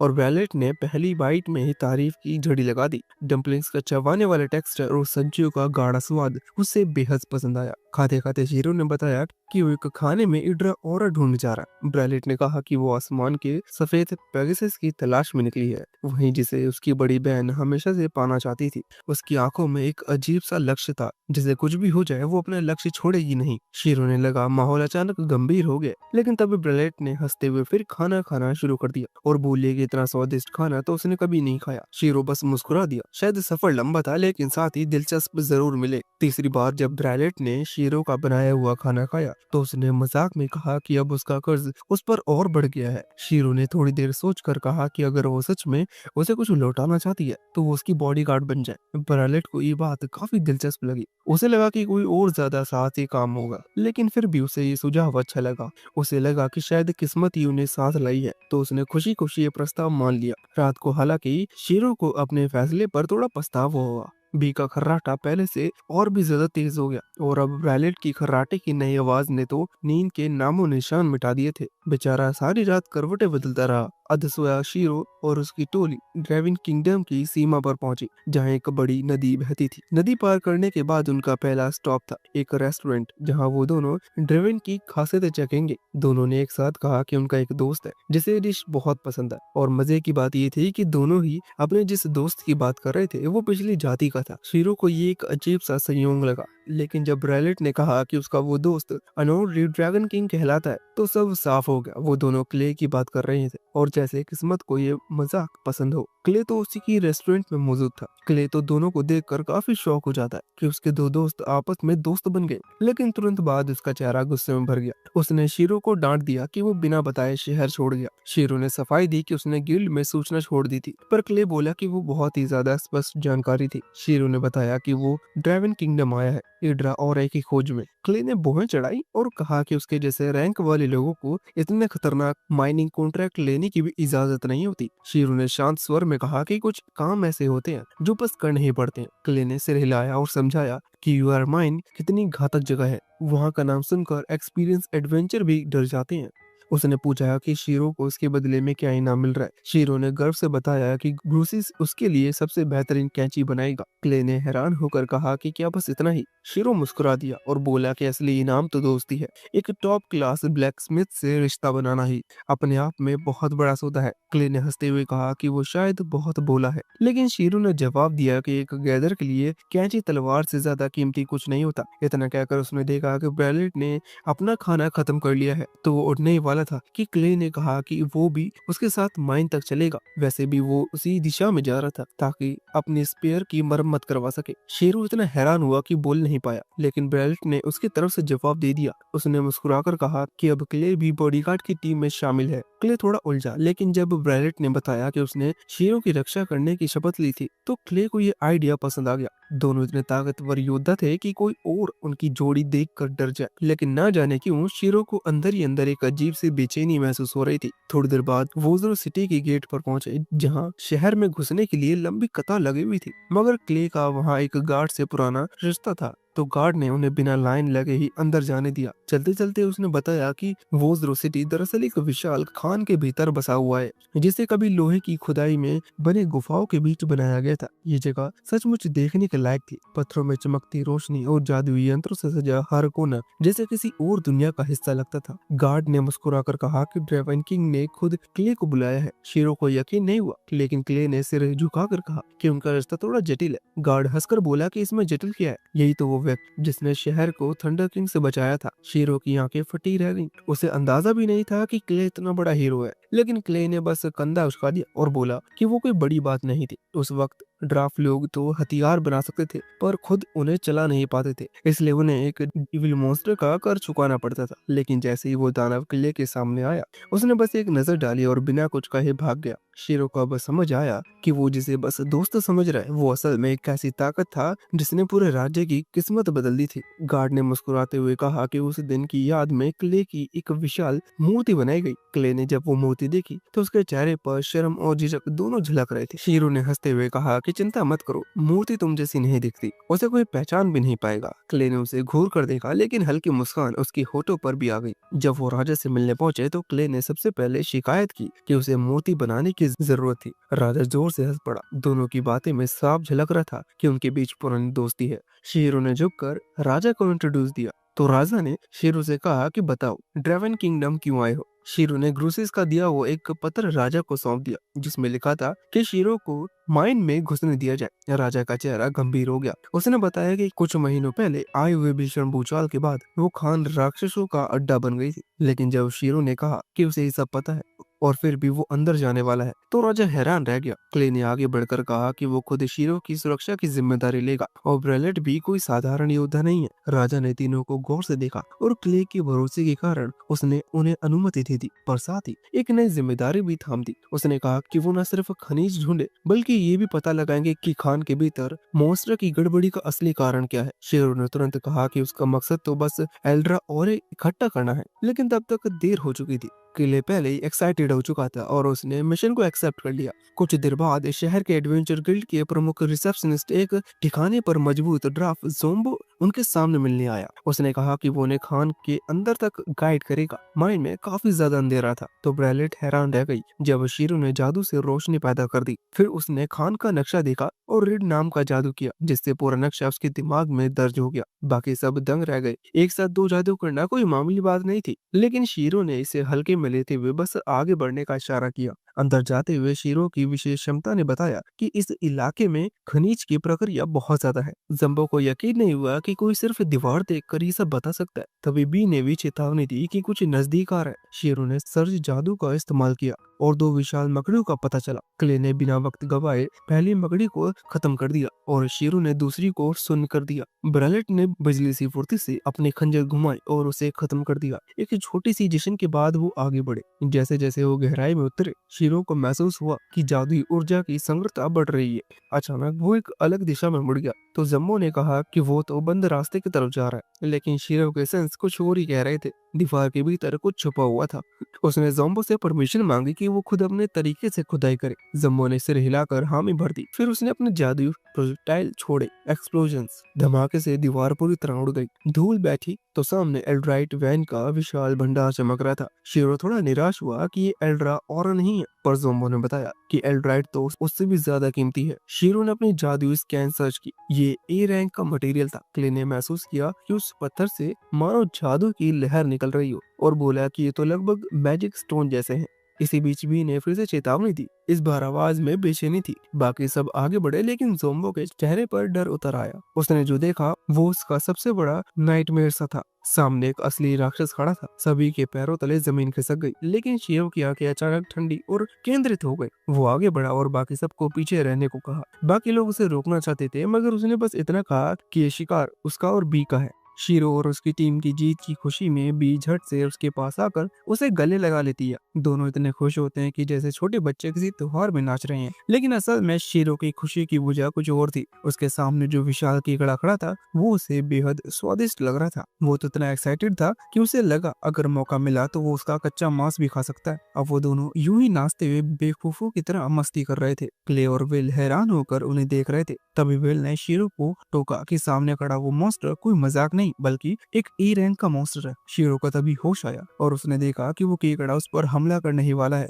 किसी तरह वो झटके से पीछे हटकर उसका भारी पंजा बचा लेता है। क्ले और विल ने समझाया कि इस मॉन्स्टर को हराने के लिए सबको मिलकर लड़ना होगा, लेकिन शीरो का प्लान तो अलग ही था। उसने तय कर लिया कि मुख्य कोर्स वही अकेला खाएगा, कोई और उसका शिकार नहीं छीन सकता। उसने बी से कहा कि वो उसे बस कवर करे, लेकिन आग या बिजली का इस्तेमाल ना करे ताकि मास्क खराब ना हो। शीरो ने अपना स्टाफ बैग से निकाला और किसी पागल वैज्ञानिक की तरह हंसते हुए खुद पर कई सारे बक्स डाल दिए। वजन घटाने, स्पीड बढ़ाने और हाथ पैरों को मजबूत करने वाले जादू। फिर वो जोश में कीकड़े की तरफ झपटा। वेलोर के लिए उसकी हरकत देखकर परेशान हो गए। बी ने बीच में आकर एक जोरदार सोनिक अटैक किया, जिससे कीकड़ा कुछ पल के लिए सुन रह गया। शीरो ने मौका देखकर पूरी ताकत से हमला किया, लेकिन उसके आश्चर्य की बात यह थी कि कीकड़े की खोल पर एक खरोंच तक नहीं आई।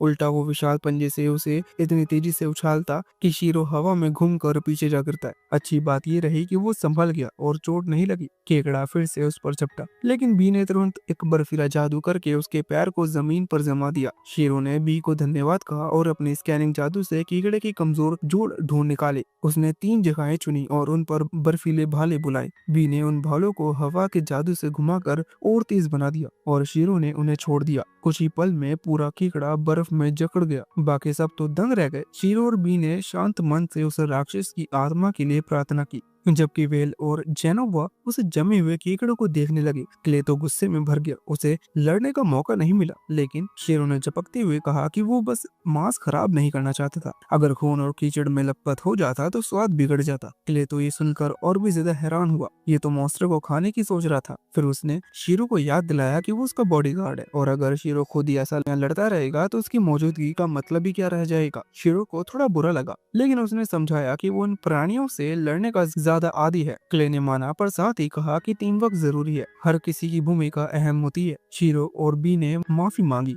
और क्ले ने मुस्कुराकर उनके कंधे पर हाथ रखा, बोला कि अब सब ठीक है।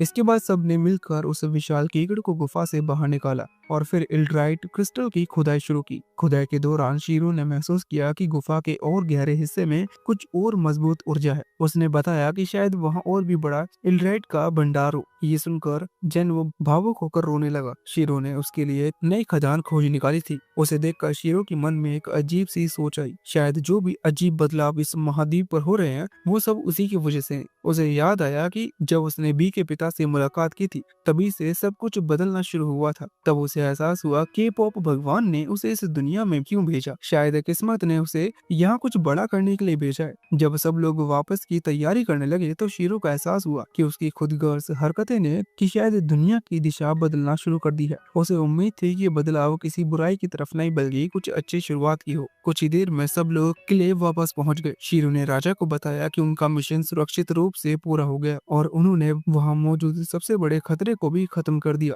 राजा बहुत खुश हुआ, लेकिन उसने आधिकारिक पुष्टि के लिए जेनुओ से पूछा। जेनुओ तो जैसे फट पड़ा। उसने पूरे जोश में बता दिया कि कैसे शीरो ने उस विशाल कीकड़ को हराया। उसने राजा से कहा कि वो खुद उस मॉन्स्टर को देखना चाहता है। शीरो ने मुस्कुराकर अपना जादुई बैग खोला और ठंडा पड़ा हुआ कीकड़ा उसमें से निकल पड़ा। पूरा दरबार उस भारी मॉन्स्टर के वजन से हिल गया। राजा अपनी आंखों पर यकीन नहीं कर पा रहा था। वो आगे बढ़कर उस विशाल जीव को ध्यान से देखने लगा और फिर बोला कि शीरो का साहस एक बड़े इनाम के लायक है। लेकिन शीरो ने जब इनाम मांगा तो सब दंग रह गए। वो उस केकड़े को ही इनाम के तौर पर चाहता था। राजा को समझ में नहीं आया कि उसमें क्या कीमती है, लेकिन शीरो के चेहरे की खुशी देखकर उसने मान लिया। बाद में जब शहर में घूमने निकले, वेल तो पैसे देखकर बहुत खुश थी, क्योंकि राजा ने उन्हें अच्छी रकम दी थी। लेकिन शीरो को तो पैसे से ज्यादा ख्याल उस केकड़े के मांस का था। वो पूरे रास्ते सोचता रहा कि उसे कैसे पकाए, क्या ग्रिल करे, ये सूप बनाए। क्ले को देखकर तो थोड़ा अलग लगा कि शीरो और बी दोनों कभी कभी पूरी तरह अलग ही मूड में चले जाते हैं। लेकिन शीरो बोला कि ये केकड़ा उनकी सोच से कहीं ज्यादा कीमती साबित होने वाला है। अगले दिन राजा की तरफ से वेल को एक शानदार तोहफा मिला,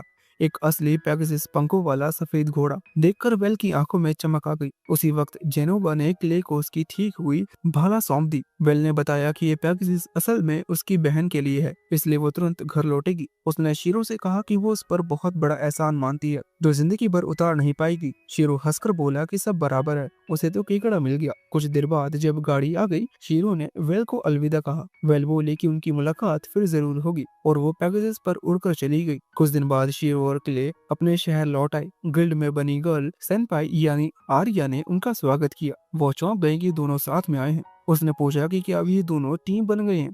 शीरो ने कहा कि क्ले बस साथ चला आया था, लेकिन इससे पहले कि वो कुछ और बोले, क्ले ने खुद घोषणा कर दी कि अब वो दोनों एक टीम है। आर्या तो खुशी से झूम उठी और तुरंत गिल्ड मास्टर को बताने भागी। शीरो ने क्ले को तिरछी नजर से देखा तो उसने मुस्कुराकर कहा कि उसने तय कर लिया है कि वो शीरो के साथ रहेगा, क्योंकि शीरो कोई आम इंसान नहीं और किसी को तो चाहिए जो उस पर नजर रखे। शीरो थोड़ा हिचकिचाया, लेकिन बी को ये विचार बहुत पसंद आया और वो किले के चारों ओर मंडराने लगा। थोड़े सोच विचार के बाद कि साथ यात्रा करना बुरा नहीं होगा। फिर सबने बैठकर अपनी टीम का नाम तय किया। क्ले के सुझाव पर उन्होंने खुद को एंजियोर ब्लैक बी ग्रेड नाम दिया और आधिकारिक रूप से टीम रजिस्टर करा दी। इसके बाद शीरो इलेक्ट्राइड क्रिस्टल लेकर लोहार की दुकान पर गया। जब रेबल और उसके गुरु ने क्रिस्टल देखा तो दोनों हिलने लगे, जैसे पुराना नोकियो वाइब्रेट कर रहा हो। शिव तो डर गया कि कहीं ये ज्यादा प्योर क्रिस्टल का काम तो नहीं कर रहा, लेकिन तभी दोनों खुशी से उछलने लगे। उन्होंने कहा कि उन्होंने अपने पूरे जीवन में इतना प्योर और पावरफुल इलेक्ट्रोलाइट कभी नहीं देखा। यहाँ तक कि बी भी रोने लगा, क्योंकि वो भी उस काम में हिस्सा लेना चाहता था। शीरो खुश था कि उन्हें उसका लाया माल पसंद आया, लेकिन रेबल ने कहा कि वो इतने कीमती क्रिस्टल का दाम नहीं चुका सकते। शीरो ने मुस्कुराकर कहा कि उसे वैसे भी पैसा नहीं चाहिए, वो तो बस अपनी कस्टम मेड कैंची बनवाना चाहता है। लेकिन अभी उसे टाल कर वो चाहता है कि रेबल और उसका गुरु पहले वो तलवार बनाए जो आगामी तलवार कंपटीशन में जीत सके। आधा महीना बीत गया। एक दिन जब शीरो सराय में बैठा, तभी वो फरी वहां दौड़ता आया और बोला कि किसी कुलीन व्यक्ति ने उसे तुरंत बुलाया है। शीरो ने नाटक करते हुए कहा कि उसे किडनी में हार्ट अटैक आया है, लेकिन क्ले ने कहा कि अब बेवकूफी बंद करो। फिर ने समझाया कि लॉर्ड बेलमेंट कोई बुरा इंसान नहीं है। शीरो ने लिफाफा खोला, वो दोनों के नाम पर था। उसमें लिखा था कि लॉर्ड बेलमेंट उन्हें सम्मान देने के लिए बुलाना चाहता है। शीरो को शक हुआ कि कहीं इसके पीछे कोई स्वार्थ तो नहीं, लेकिन क्ले ने कहा कि शायद वो बस बेबी ड्रैगन बी को देखना चाहता है। शीरो डर गया कि कहीं वो बी को छीन ना ले और बी को कसकर गले लगा लिया। क्ले और फरी ने उसे समझाया कि लॉर्ड बेलमेंट के पास ऐसा करने का कोई अधिकार नहीं है। कुछ ही देर में दोनों को एक शानदार रथ में ले जाया गया। पूरा शहर उन्हें घूर रहा था। हर एडवेंचर का सपना होता है कि किसी कुलीन के घर बुलावा आए, क्योंकि अगर कोई कुलीन किसी को संघर्ष दे दे तो जिंदगी बन जाती है। मकान पर पहुंचकर शीरो तो हैरान रह गया।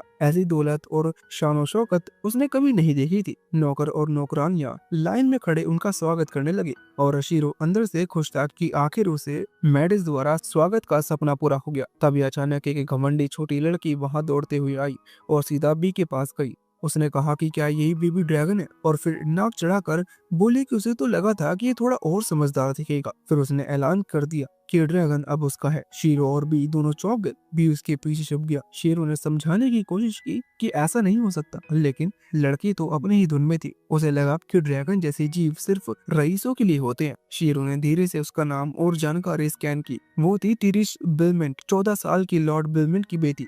वो जान गया कि उसके तर्क करना बेकार है, इसलिए उसने नरमी से पूछा कि उसे ड्रैगन क्यों चाहिए। लड़के ने घबरा कर कहा कि उसके बटलर ने बताया था कि शहर में कोई एडवेंचर ड्रैगन के साथ घूम रहा है, तो उसने सोच लिया कि उसे वही चाहिए। और ये भी बताया गया था कि मुर्ग एडवेंचर से बात करते वक्त उसे शाही अंदाज में रहना चाहिए। शीरो तो अब बटलर से चिढ़ गया, लेकिन उसने प्यार से कहा कि बी उसका परिवार है और उसे कोई अलग नहीं कर सकता। ये सुनकर टेरिश हैरान रह गई। जब बी ने खुद उससे बात की तो वो और भी चौंक गई। उसे नहीं पता था कि बेबी ड्रैगन इंसानों की बात समझ सकता है। उसकी आंखों से आंसू निकल आए और उसने माफी मांगी कि उसने बिना समझे इतनी रुखाई की। बी उड़ कर उसके पास गया और उसे दिलासा दिया। टेरिस ने उसे गले लगा लिया, लेकिन बी तुरंत शीरो के पास लौट आया। शीरो ने पूछा कि आखिर वो ड्रैगन चाहती क्या है। उसने कहा कि वो उसे अपनी माँ को दिखाना चाहती है।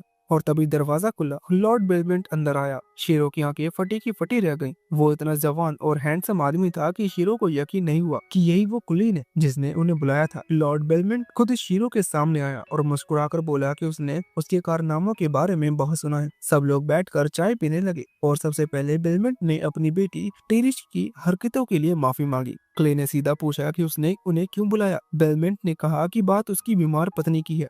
क्ले ने बताया कि बेलमेंट की पत्नी सालों से बिस्तर पर है। बेलमेंट ने आगे कहा कि उसने सुना है कि शीरो ने किसी कमजोर आदमी को एक दिन में ठीक कर दिया था, इसलिए वो अब उसकी मदद चाहता है। शीरो थोड़ा घबराया क्योंकि उसे पता था उसकी जादू की ताकत अनकंट्रोलेबल है, कभी कभी क्ले जैसे इवोल्यूशन भी करा देती है। फिर बेलमेंट ने कहा कि टेरेस इसलिए ड्रैगन चाहती थी ताकि उसकी माँ के पास कोई प्यारा जीव रहे और उसकी तबीयत सुधर जाए। ये सुनकर क्ले और भी दोनों भावुक हो गए और शीरो आखिरकार मदद करने के लिए तैयार हो गया। वो सब उसकी पत्नी के कमरे में पहुंचे। कमरा धूल और अंधेरे से भरा था।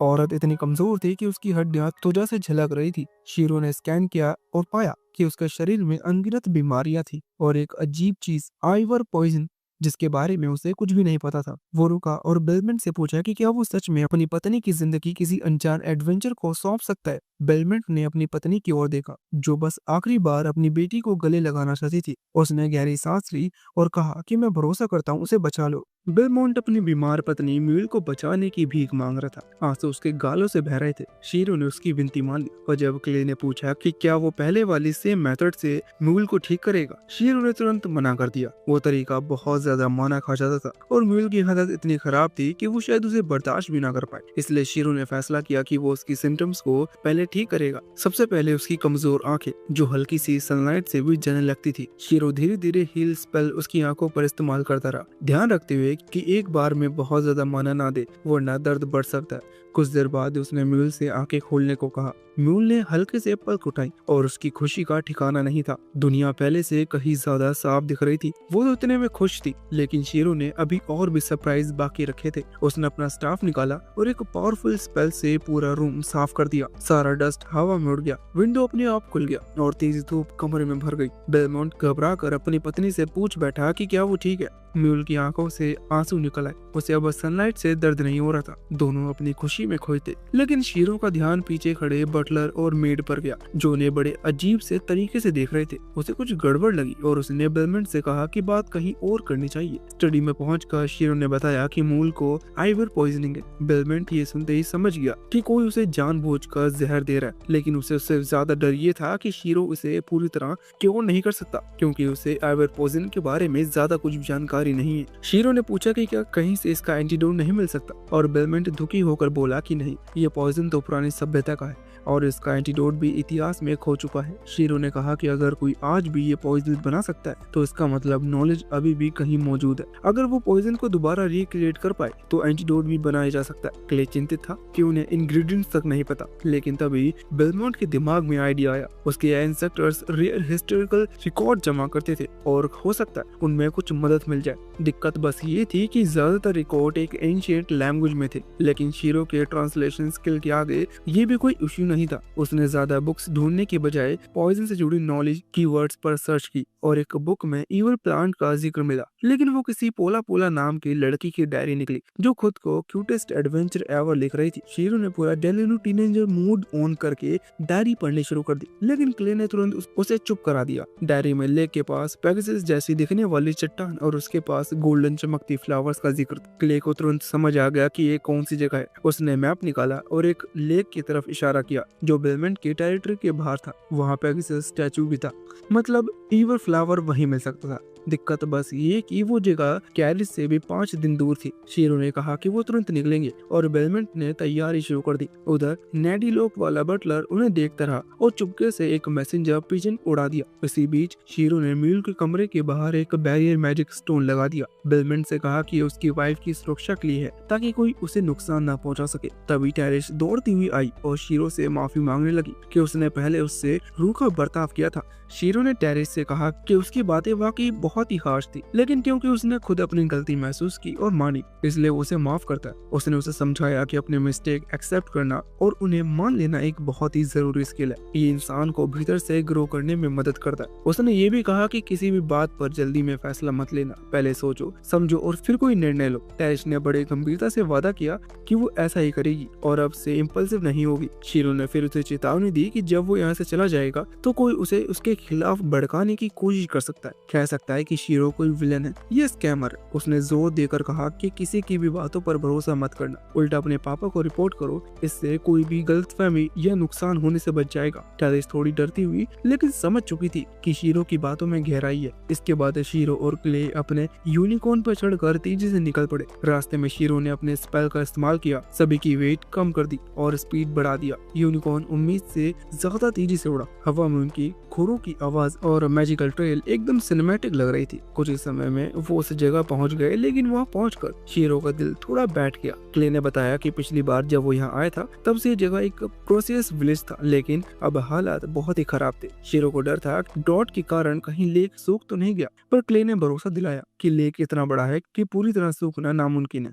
लेकिन लेक की हालत उसके आसपास के क्षेत्र से भी ज्यादा खराब थी। पानी गंदा और जहरीला लग रहा था, अंदर सूखे और सड़े हुए पेड़ थे और शोर पर मछलियों की लाश बिखरी हुई थी। शेरू ने तुरंत देखा कि पानी में किसी तरह की डेलिब्रेट पॉइजनिंग हुई है। क्ले ने बताया कि ये पॉइजनिंग ग्रीनवुड बफेलो मॉन्स्टर के हॉर्न से बनता है। शेरू ने गंभीर होकर कहा कि कोई जानबूझकर ये काम कर रहा है। तभी कुछ विलेजर्स हथियार लेकर वहां पहुंच गए, तैयार थे इंट्रोड्यूस को भगाने के लिए। शेरू ने देखा कि वो सब कमजोर है, डर और भूख से काफी ज्यादा परेशान है। उसने धीरे से उनके पास जाकर काफी शांति से बात करने की कोशिश की। उसने बताया कि वो क्ले एडवेंचर और रेयर मटेरियल ढूंढने आया है। विलेजर्स अभी भी शक में थे, लेकिन क्ले ने अपना ए रैंक आर्मबैंड दिखाया और तभी सबने हथियार गिरा दिए। शेरों ने उससे पूछा कि यहाँ क्या हुआ। तब एक आदमी कमजोरी से गिर पड़ा। शेरों ने तुरंत महसूस किया कि उसके शरीर बेहद हल्का है। भूख और कुपोषण का असर साफ दिख रहा था। विलेजर्स ने उन्हें गांव ले जाकर दिखाया, जो डाउट के कारण लगभग बर्बाद हो गया था। सभी घर टूटे, खेत सूखे और लोग कमजोर थे। विलेजर्स ने बताया कि 10 महीने पहले लेक अचानक पॉइजनस हो गया, मछलियां मर गई और ग्राउंड वाटर भी गंदा हो गया। उस वक्त गांव में एक व्यापारी आया, एंगेश। उसने कहा कि वो गांव को बचा सकता है, बस लेक के पास उगने वाले गोल्डन फ्लावर उसे चाहिए। ये फ्लावर गांव वालों के लिए स्कार्ड थे और इसकी लोकेशन सीक्रेट थी, लेकिन एक्सट्रीम डिस्परेशन के कारण उन्होंने डील मान ली। हर महीने एक फ्लावर देने के बदले उन्हें 60 बैरल पानी मिलता। पीने के लिए तो ये काफी था, लेकिन खेती के लिए नहीं, इसलिए गांव वाले महीने से भूखे थे। शेरों को अब समझ में आया। उसने विलेजर्स को बताया कि एंगेश एक विलेन है। विलेजर्स को यकीन नहीं हुआ क्योंकि वो ही उन्हें पानी दे रहा था। शेरों ने कहा कि वो एक बार सोचो, लेक जहरीली हुआ और उसी वक्त एंगेश मदद के लिए आया और फ्लावर की मांग करने लगा। टाइमिंग सस्पिशियस है। लेक को पॉइजन करके पानी की कीमत पर फ्लावर लेने की उसकी चाल है। विलेजर्स के विश्वास की नींव हिल गई। शेरों का गुस्सा चरम पर था। उसने कसम खाई कि एंगेश और उसके सारे इविल स्कीम्स को खुद खत्म कर देगा, लेकिन सबसे पहले उसने स्टार्विंग विलेजर्स की मदद करने का फैसला किया। उसने बी को बुलाया और उसे स्पिरिट मैजिक इस्तेमाल करने को कहा। छोटा ड्रैगन बादलों के ऊपर उड़ गया और बारिश करवा दी। थोड़ी सी बारिश ने गांव वालों को नया जीवन और उम्मीद भर दी। फिर शेरों ने विलेजर्स को इंस्टेंट पावर दिया क्योंकि वो महीनों से नहाए नहीं थे। लोग हैरान रह गए, पर शेरो अभी रुका नहीं। उसने अपने मैजिक से टूटे फूटे घर भी रिपेयर कर दिए। गांव में साफ सफाई और नया जीवन लौट आया।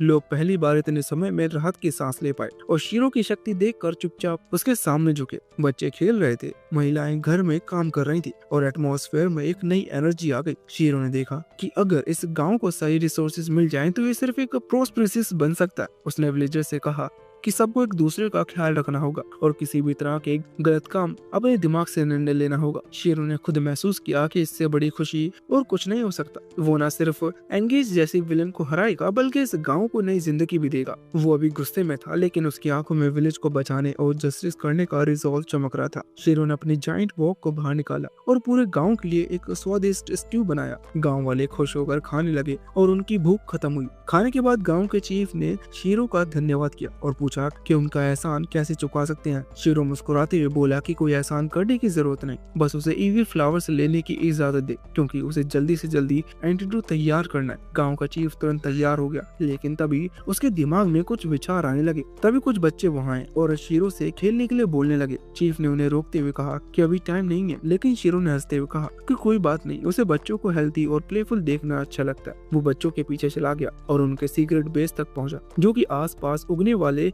लीटेस्ट फ्रूट्स इकट्ठा करने के लिए बनाया गया एक वेयर हाउस था। बच्चों के लीडर ने बताया कि फ्लावर का नेक्टर ही मीठा है, बाकी फ्रूट्स बहुत सॉल्टी हैं, इसलिए वो उन्हें फेंक देते हैं।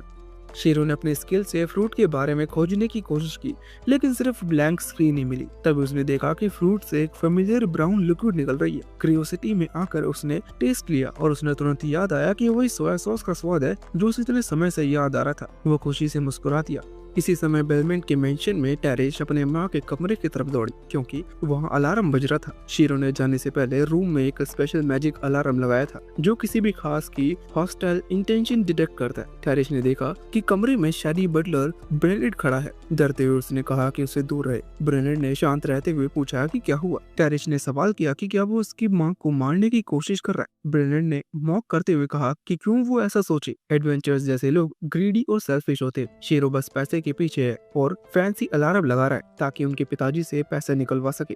टेरिस ने शीरो पर एक भी शक नहीं किया, लेकिन बेर्नेड ने उससे पूछा कि क्या वो एक रैंडम एडवेंचर पर भरोसा करेगी या उस बटलर पर जिसने सालों से उनके परिवार की सेवा की है। टेरिस घबरा गई, लेकिन तभी बेलमेंट समय पर पहुंच गए। टेरिस सीधे उनके पास दौड़ी और अपने रिपोर्ट दी। बेलमेंट ने टेरिस और बेर्नेड दोनों की बातें सुनी और इनिशियल सोच यही थी कि शीरो स्कैम कर सकता है, लेकिन ये भी फैक्ट था कि शीरो ने म्यूल की हालत ठीक की और अलार्म ब्रेनेड को खतरा बता रहा था। इसलिए बेलमेंट ने सब कुछ टेस्ट करने का फैसला किया। ठीक उसी समय हेड बटलर एक जग पानी लेकर आया। ब्रेनेड इसे देखकर घबरा गया। बेलमेंट ने उसके सामने एक ग्लास डाला और कहा कि उसे पानी पीना चाहिए ताकि म्यूल की रिकवरी जल्दी हो। ब्रेनेड परेशान होकर हकलाने लगा। बेलमेंट ने अचानक पानी ब्रेनेड के फेस पर छिड़क दिया। ब्रेनेड चिल्लाया कि पानी पॉइजन है, लेकिन पता चला कि ये सिर्फ प्रैंक था। वो नॉर्मल टैप वाटर था और जो पॉइजन ब्रेनेड म्यूल को देने वाला था वो पहले ही सील्ड कर दिया गया था। बेलमेंट ने तुरंत गार्ड्स को आदेश दिया कि अपराधी को पकड़ ले। इसके बाद हेड बटलर ने उसे ब्रेनेड के कमरे में मिली एक लेटर दी। बेलमेंट ने देखा कि लेटर कोड लैंग्वेज में लिखा है और समझ गया कि पीछे वाला शख्स काफी स्मार्ट है। इसी बीच मर्चेंट एंगेज गांव पहुंचा और चीफ के दरवाजे पर दस्तक दी।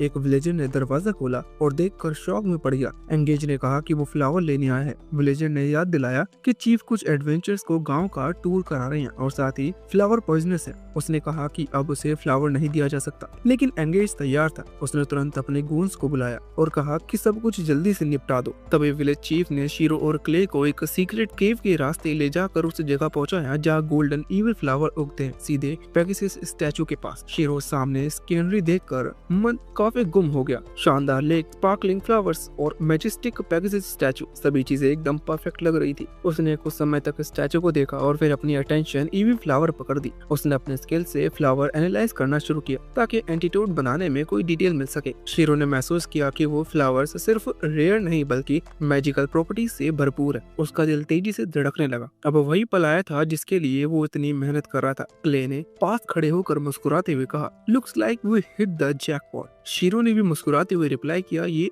अब जल्दी काम शुरू करना होगा, कोई भी सेकंड वेस्ट नहीं कर सकते। फ्लावर के एनालाइज करते हुए शीरो को एक फेंट ग्लो दिखाई दिया। उसने धीरे से स्पेल कास्ट किया और देखा कि फ्लावर के पेटल्स में टाइनी मैजिकल वेन्स है। ये वही फीचर्स था जो ईविल पॉइजन को नेचुरलाइज करने में मदद कर सकता है। उसने अपने मन में सोचा कि अब जो भी प्लान एंगेज का था वही बाहर जंगल में शैडोज हिल रही थी, मतलब कि एंगेज और उसके गूंस भी अपनी चाल चल रहे थे। शीरो ने खुद को प्रिपेयर किया। फ्लावर्स की सुरक्षा, एंटीडोट की तैयारी और गांव वालों की सुरक्षा, सब एक साथ मैनेज करना होगा। उसकी आंखों में डिटर्मिनेशन चमक रही थी। अब सिर्फ एंटीडोट बनाना ही नहीं बल्कि ट्रू जस्टिस भी डिलीवर करना था। शीरो ने जाना कि आइवे फ्लावर सिर्फ इसी लेक के किनारे खिलते हैं क्योंकि ये डिवाइन बीस्ट होली के आंसुओं से पैदा हुए थे। उसने गांव के चीफ से से होप के बारे में पूछा और पता चला कि होप वही विंग्ड हॉर्स था जिसने गांव को लेक डीमन से बचाया था। तभी से गांव वालों ने उसे अपना गार्जियन डैडी मान लिया और हर कोई जानता था कि इविल फ्लावर होप की आंसू से ही बना है। शेरों ने बुजुर्ग चीफ से पूछा कि क्या इतना मूल्यवान चीज लेना ठीक होगा, लेकिन चीफ ने मुस्कुराते हुए कहा कि शीरो जैसे गांव के सेवियर को जितने फ्लावर चाहिए ले सकते हैं। शीरो खुश हुआ और उसने सिर्फ एक फ्लावर उखाड़ा, सोचते हुए कि फ्लावर ही एंटीडोट बनाने के लिए काफी होगा। वो सॉस फ्रूट पर एक्सपेरिमेंट करने की सोच रहा था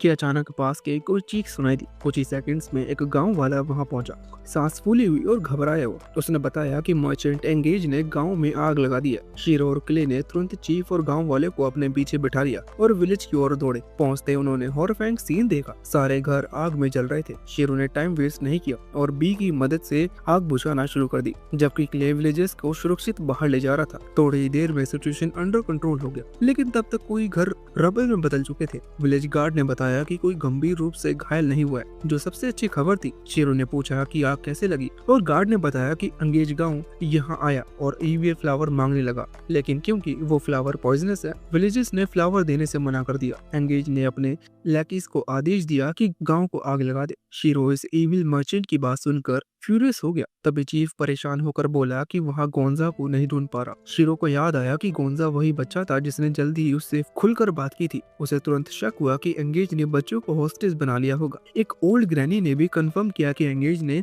गोंजा को आग के बीच लेक की तरफ ले गया। शीरो का गुस्सा अब पीक पर था। उसने तुरंत अपने सर्च स्किल को मैक्सिमम रेंज पर यूज किया और ह्यूमन सिग्नल्स लोकेट किए। सिग्नल्स अबेंडेंड फोर्ट्रेस की तरफ से आ रहे थे। उसने क्ले को बताया कि एंगेज के पास कम से कम 100 गूंस हैं।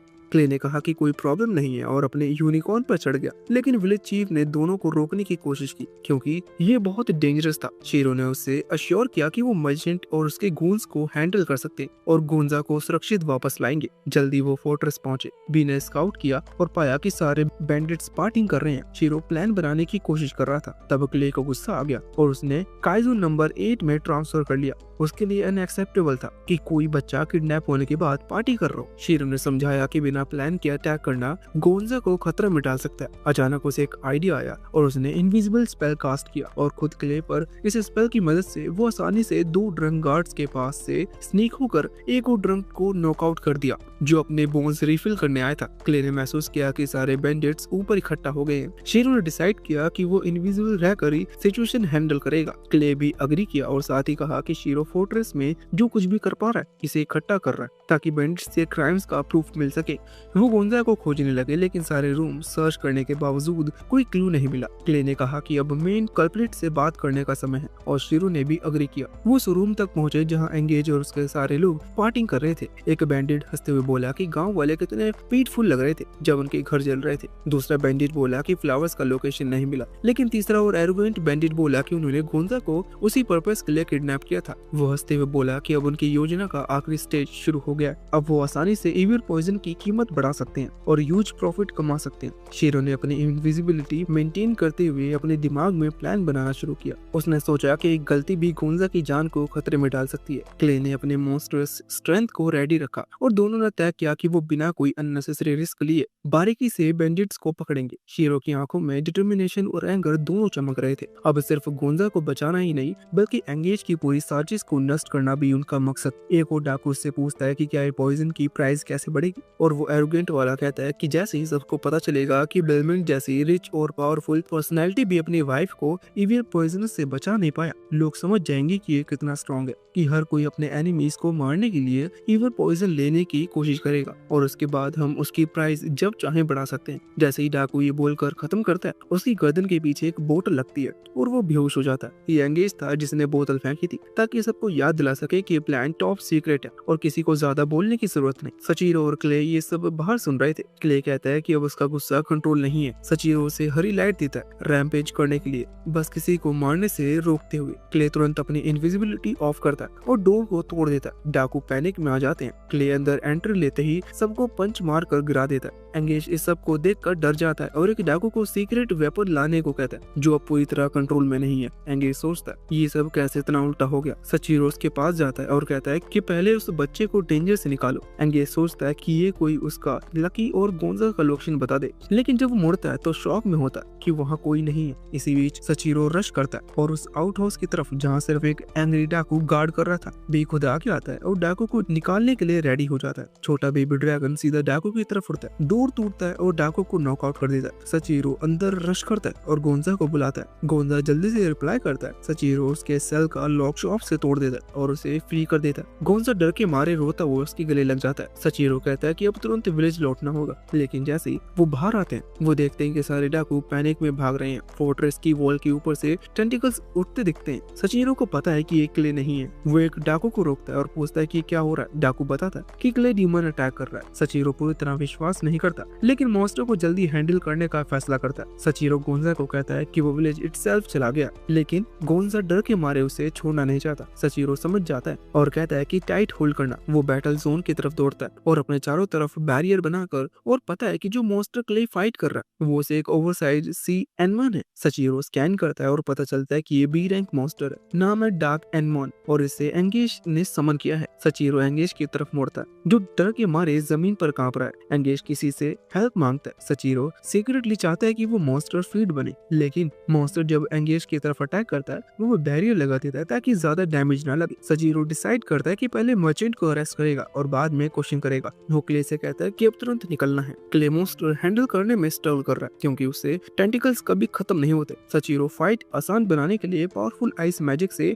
डार्क एनिमल को फ्रीज कर देता है। क्ले इम्प्रेस्ड होता है, लेकिन सचीरो कहता है कि काम अभी फिनिश नहीं हुआ, मॉन्स्टर का ब्रेन क्रश करना पड़ेगा। क्ले तुरंत पावर पंच चार्ज करता है और मॉन्स्टर के फेस में मारता है, लेकिन मॉन्स्टर मरने के बजाय सेल्फ डिफेंस एक्टिवेट कर देता है। उसके फ्रोजन टेंटिकल सीधा सचीरो की तरफ लॉन्च होते हैं। सचीरो बैरियर नहीं बना पाता, लेकिन स्टाफ से डायरेक्ट अटैक ब्लॉक कर देता है। फिर भी इतनी ताकत से उसे और गोंजा को वॉल के पार फेंक दिया जाता है। सचीरो गोंजा को पकड़ता है और उसे हाई थ्रो करता है ताकि बी कैच कर सके और खुद पॉइजनस लेक में गिर जाता है। जैसे ही सचीरो पॉइजन लेक में डूबता है उसे लगता है कि अब उसका एंड आ गया। वो सोचता है कि उसने किसी की हेल्प करने के लिए अपनी लाइफ दे दी। उसे दुख नहीं होता, लेकिन लगता है कि अब वो सब कुछ नहीं कर पाएगा जो करना चाहता था। खैर, ब्लैक हेड केप ऑफ भगवान जब शीरो को डूबते हुए देखता है तो इस बार उसे बचाने का फैसला करता है, क्योंकि शीरो सच में इस दुनिया पर अच्छा असर डाल रहा है। शीरो पानी में होते हुए अपने दिमाग में सोच रहा था कि वो सोया सॉस से कौन सा डिश बना सकता है। तभी किसी की आवाज सुनाई देती है, पर शीरो उस आवाज की तरफ ध्यान नहीं देता और बस अपने दोस्तों और अपने कस्टम मेड कैची के बारे में सोचता रहता जो अभी तक उसे नहीं मिली। जो शख्स उसे बुला रहा था वो परेशान होकर शीरो को पानी से बाहर खींच देता है। शीरो चौंक जाता है कि उसे बचाने वाला कोई सफेद पेगासस है। पेगासस कहती है कि मर मत यार। शीरो समझ नहीं पाता कि ये हो क्या रहा है, तो वो अपना इंट्रोडक्शन देता है और पेगासस खुद को हॉफे बताती है। शीरो नाम तो याद करता है, लेकिन सोचता है कि कहाँ उसने सुना था। ये थोड़ा चल मिल के शीरो हॉफ से बात करता है, पूछता है कि क्या ये जगह उसका घर है और गिरने के लिए माफी भी मांगता है। हॉफ बताती है कि अच्छा हुआ कि शीरो यहाँ गिर गया, क्योंकि अब झील का पानी धीरे धीरे साफ हो रहा है। आसपास के पौधे भी फिर से हरे भरे हो रहे हैं। शीरो अपनी आंख पर विश्वास नहीं कर पाता। हॉफ बताती है कि ये सब शीरो की वजह से हुआ और बताती है कि वो बहुत पहले झील में मैजिक स्टेगनेंट हो गया था, जिसकी वजह से वो कमजोर हो गई। अपनी आखिरी ताकत से उसने फीवर फ्लावर्स बनाए ताकि झील साफ रहे और इसी वजह से उसका शरीर पत्थर बन गया। फ्लावर्स जीवित रह गए और झील को साफ रखते रहे, लेकिन फिर एंगेश आया और जानबूझकर इसे गंदा कर दिया। पर जब शीरो उसमें गिरा उसने जहरीले पानी अपने अंदर खींच लिया और हाफ को पत्थर बनाने से बचा लिया। हाफ शीरो को वापस उसके दोस्तों के पास ले जाती है। शीरो बताता है कि पेगासस भगवान ने उसे बचा लिया, लेकिन हाफ को कोई नहीं देख सकता था और सुन सकता था, सिर्फ शीरो हुई। हाफ शीरो को धन्यवाद देती है और गायब हो जाती है। इसके बाद शीरो और बाकी लोग गाँव लौटते हैं और गोंजा को उसके लोगों के पास लौटते हैं।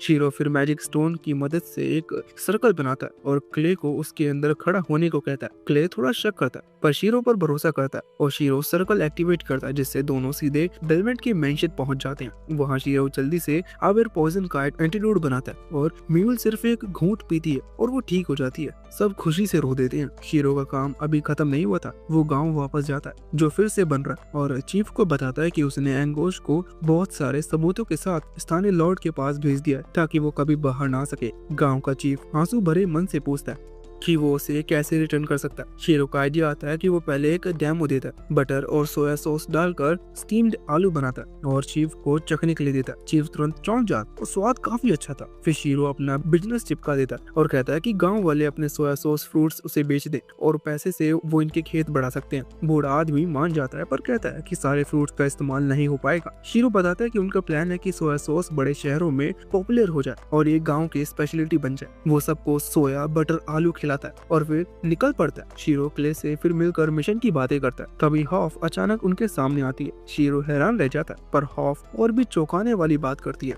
वो एक सुंदर लड़की बन चुकी है और कहती है कि अब वो उनकी टीम में ज्वाइन करने वाली है। क्ले पूछता है, एक भगवान एक बेवकूफ इंसान के साथ क्यों ट्रैवल करेगा? हॉफ मुस्कुराती हुए कहती है कि मैं बहुत लंबे समय से एक ही जगह ठहरी हुई हूँ, अब मैं इस दुनिया को एक्सप्लोर करना चाहती हूँ और लगता है तुम शीरो साथ ही सही हो। वो शीरो की तरफ देखती है और थपकी देती है, साथ में चलेंगे तो बहुत मजा आएगा। शीरो हॉफ को देखकर हक्का बक्का रह जाता है और क्ले धीरे धीरे मुस्कुराता है, सोचते हुए कि शायद अब उनकी टीम और भी मजेदार होने वाली है।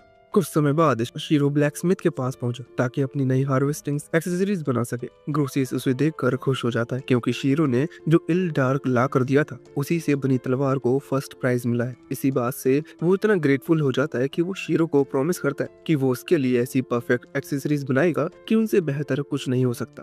शीरो के नई साथी जो अब पियोनी नाम से जानी जाती है, ये सुनकर काफी खुश होती है कि शीरो को कोई नई एक्सेसरीज मिलने वाली है। पियोनी ब्लैक स्मिथ को तेजी से काम करने के लिए वेब चलाने की बात सोचती है, लेकिन शीरो आराम से चाहता है कि वो अपने पेस में काम करे। पियोनी को फिर से बटर पटैटो खाने का मन होता है, लेकिन शीरो उसे याद दिलाता है कि वो अभी अभी बहुत सारा खा चुकी है। पियोनी को फर्क नहीं पड़ता, लेकिन बेचारा भी अभी इतना भरा हुआ है कि एक और भी नहीं खा सकता। इसी दौरान ग्रिड वहाँ पहुँचता है और बताता है कि शहर में जल्द ही फेस्टिवल होने वाला है। ये हर साल होने वाला ऑफिशियल इवेंट है जो गिल्ड ऑर्गेनाइज करते हैं। सबसे इम्पोर्टेंट हिस्सा मटेरियल गैदरिंग कंपटीशन है जहां एडवेंचर्स अपने स्किल दिखाते हैं। ग्रिड चाहता है कि शीरो इसमें हिस्सा ले, लेकिन शीरो को लगता है कि अपने क्लाइंट्स के लिए मटेरियल कलेक्ट करना ही उसके लिए काफी है। तभी ग्रिड बताता है कि ये रिक्वेस्ट बिलमेंट की तरफ से है और उसने स्पेशल रिक्वेस्ट की है कि शीरो कंप्लीट करे। शीरो अब उसे अपना दोस्त मान चुका है, इसलिए वो हिस्सा लेने के लिए तैयार हो जाता है। कुछ दिनों बाद पूरा शहर इकट्ठा हो जाता है और इस साल का चैलेंज घोषित होता है। ये बेलमेंट की वाइफ की रिकवरी के लिए एक स्पेशल गिफ्ट इकट्ठा करने का काम है। रेनबो शिप का 7 कलर वूल रैंक मैटर नहीं करेगा, बस किस्मत और स्किल मैटर करेगी। किसी को पूछने की अनुमति नहीं है, खुद रिसर्च करनी पड़ेगी। ट्रैवल के लिए रेंटल हाउस या शेयर्ड कैरेज का इस्तेमाल करना होगा। ये रूल सुनकर पियोनी थोड़ा डिसअपॉइंट हो जाती है क्योंकि इसका मतलब ये है कि शीरो उसकी पीठ पर उड़ नहीं पाएगा। कंपटीशन शुरू होता है, लेकिन शीरो को रेनबो शिप के बारे में कुछ पता नहीं होता। वो तुरंत लाइब्रेरी जाता है और बुस्का स्पेल से सारी जानकारी जुटा लेता है। उसे पता चलता है कि ये शिप स्केर्ड माउंटेन पर मिलती है। वो सीधा वहां पहुंचता है और समिट की तरफ बढ़ता है। ऊपर का माहौल काफी हार्श लगता है और उसे पहली बार महसूस होता है कि अकेले ट्रैवल किए काफी समय बीत गया है। उसे बी की चिंता होती है जो शायद उससे भी ज्यादा बेचैन होगा। शीरो इमेजिन करता है कि शायद बी स्ट्रेस ईटिंग कर रहा होगा और गोल मटोल दिख रहा होगा। ये सोचकर उसे खुद भी हंसी आ जाती है। दूसरी तरफ पियोनी बी को समझाती है कि ज्यादा टेंशन लेने की जरूरत नहीं है, वो हमेशा शीरो की हेल्प के लिए तैयार रहेगी, खासकर क्योंकि वो उससे कहीं ज्यादा फास्ट है।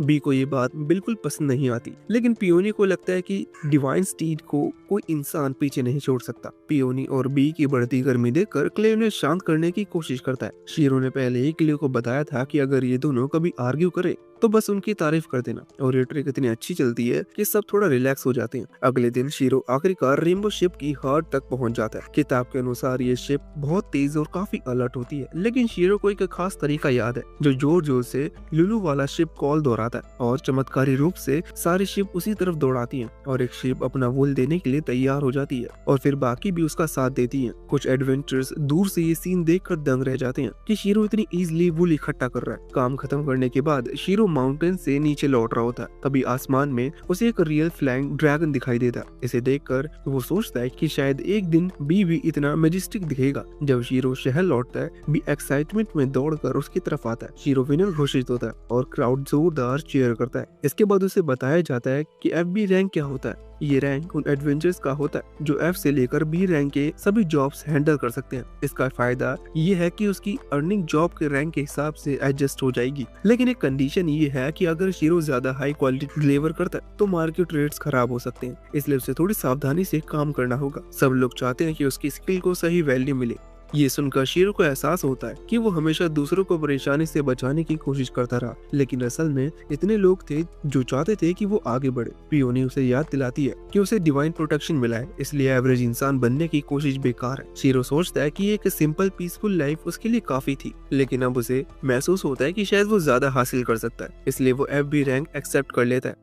तभी एरियाना तेजी से दौड़ते हुए आती है और बताती है कि एक विशाल फॉरेस्ट वॉर्म शहर की ओर बढ़ रहा है। शीरो और उसकी टीम तुरंत एक्शन में आते हैं और जंगल की तरफ निकल जाते हैं। वहां पहुंचकर वो वॉर्म को देखकर शॉक्ड रह जाते हैं, क्योंकि वो उनकी उम्मीद से कहीं ज्यादा गुना बड़ा होता है। लेकिन सबसे बड़ा शौक उन्हें तब लगता है जब वॉर्म के ऊपर से एक जानी पहचानी आवाज आती है। वो ब्रिलेट होती है, जो वॉर्म की पीठ पर सवारी करते हुए वापस आई है। वो शीरो को देखकर खुश होती है, लेकिन शीरो दूर ही रहने चाहता है क्योंकि उसकी स्मेल बहुत ज्यादा तेज होती है। शीरो फिर एक बार क्लीन स्पेल का इस्तेमाल कर देता है और सोचता है कि आखिर वो वॉर्म की सवारी करते हुए यहाँ तक आई कैसे। ब्रिलेट शीरो को याद दिलाती है कि उसने कभी मजाक मजाक में यूनिकॉर्न की इच्छा जताई थी और इसी वजह से वो उसके लिए राइड लाने निकल गई थी। वो बताती है कि जाइंट वॉर्म असल में उसका पुराना साथी है जिसका नाम है क्रोसिस। शीरो ये सुनकर हैरान रह जाता है कि वो इतना बड़ा बदबूदार वॉर्म उसे पेट बनाकर देने आई है। शीरो तुरंत क्लीन स्पेल चलाता है, लेकिन जैसे ही वो साफ होता है वॉर्म भाग खड़ा होता है। शीरो इस अजीब से गिफ्ट को ठुकरा देता है और ब्रिलेट सोचती है कि शायद वो भी यूनिकॉर्न ढूंढने के लिए एक्साइटेड है। पियोनी को यूनिकॉर्न का नाम सुनते ही चिढ़ होती है। उसके हिसाब से यूनिकॉर्न कोई खास चीज नहीं, बस एक नॉर्मल हॉर्स है और उसकी कंपैरिजन डिवाइन स्टीड से नहीं हो सकती। ब्रिलेट पियोनी की अजीब एनर्जी देखकर चौंकती है, लेकिन शीरो बस यही कहता है कि सब बाद में बताएगा।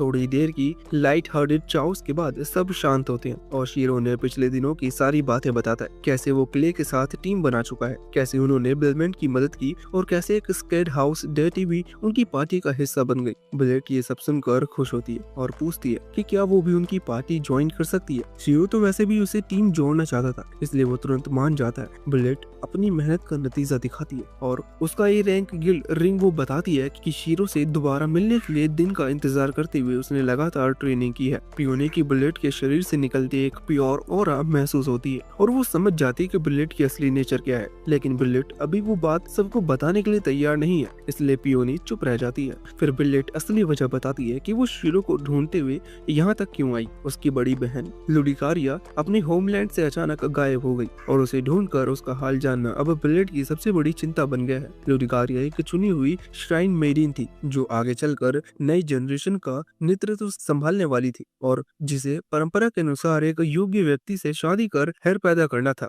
लेकिन उसने अचानक इस सब को ठुकरा दिया और घर छोड़ दिया। वजह बस ये थी कि वो उस आदमी से शादी नहीं करना चाहती थी जो उसके लिए चुना गया था। लुडिकारिया ने एक अजीब सी कंडीशन रखी थी, वो तभी शादी करेगी अगर उसके लिए कोई सुंदरता वाला सफेद पेगासस ढूंढा जाए। ब्रिलेट उसे पेगासस तो लेकर आई, लेकिन तब तक लुडिकारिया गायब हो चुकी थी। वहीं से उसने ठान लिया कि अगर इस दुनिया में कोई उसकी बहन को ढूंढ सकता है तो वो शीरो है। शीरो थोड़ा असमंजस में पड़ जाता है क्योंकि कि क्या उसकी बहन को वापस लाना ठीक है, क्योंकि वो क्लियरली अपनी मर्जी से गई है। लेकिन ब्रिलेट साफ करती है कि उसे वापस लाना उसका उद्देश्य नहीं, वो बस यही जानना चाहती है कि उसकी बहन बिना बताए क्यों चली गई। शीरो ब्रिलेट की परेशानी समझ जाता है और तुरंत उसकी मदद के लिए तैयार हो जाता है। बाकी पूरी टीम भी मान जाती है और शीरो फैसला करता है कि अब उन्हें 11 होमलैंड की तरफ जाना होगा। हालांकि उसे ये भी पता नहीं कि वो कहाँ है। ब्रिलेट बताती है कि वो एक डीप फॉरेस्ट के अंदर है जहाँ रास्ता सिर्फ कुछ खास शर्तों पर खुलता है। वहाँ के एल्व्स अपनी खास मैजिक से रास्ता बुनते हैं जिससे बाहर वालों को बताना मना है। यात्रा के लिए पियोनी सबको अपनी पीठ पर बैठने का ऑफर देती है और ब्रिलेट उसे हॉर्स रूप में बदलते हुए देखकर हैरान रह जाती है। पियोनी बूस्ट करती है कि उसके लिए दुनिया के किसी भी कोने तक पहुंचना सिर्फ एक पलक झपकने जितना है। टीम उसकी पीठ पर बैठती है और उन्हें महसूस भी नहीं होता कि वो तेज गति से ट्रैवल कर रहे हैं। कुछ ही देर में डेस्टिनेशन पर पहुंच जाते हैं।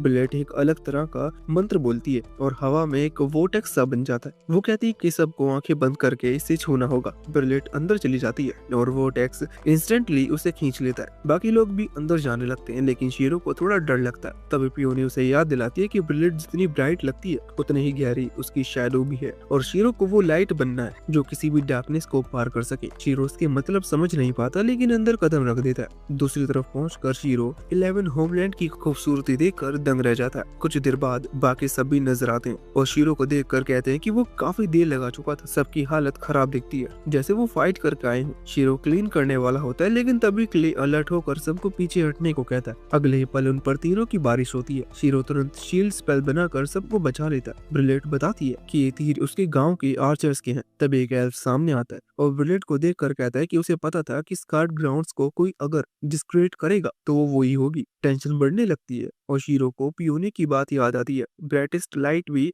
शैडो डालती है। उसे डर होने लगता है कि शायद ब्रिलेट के अतीत में कोई ऐसा सच है जिसके बारे में उसे अभी तक पता नहीं है।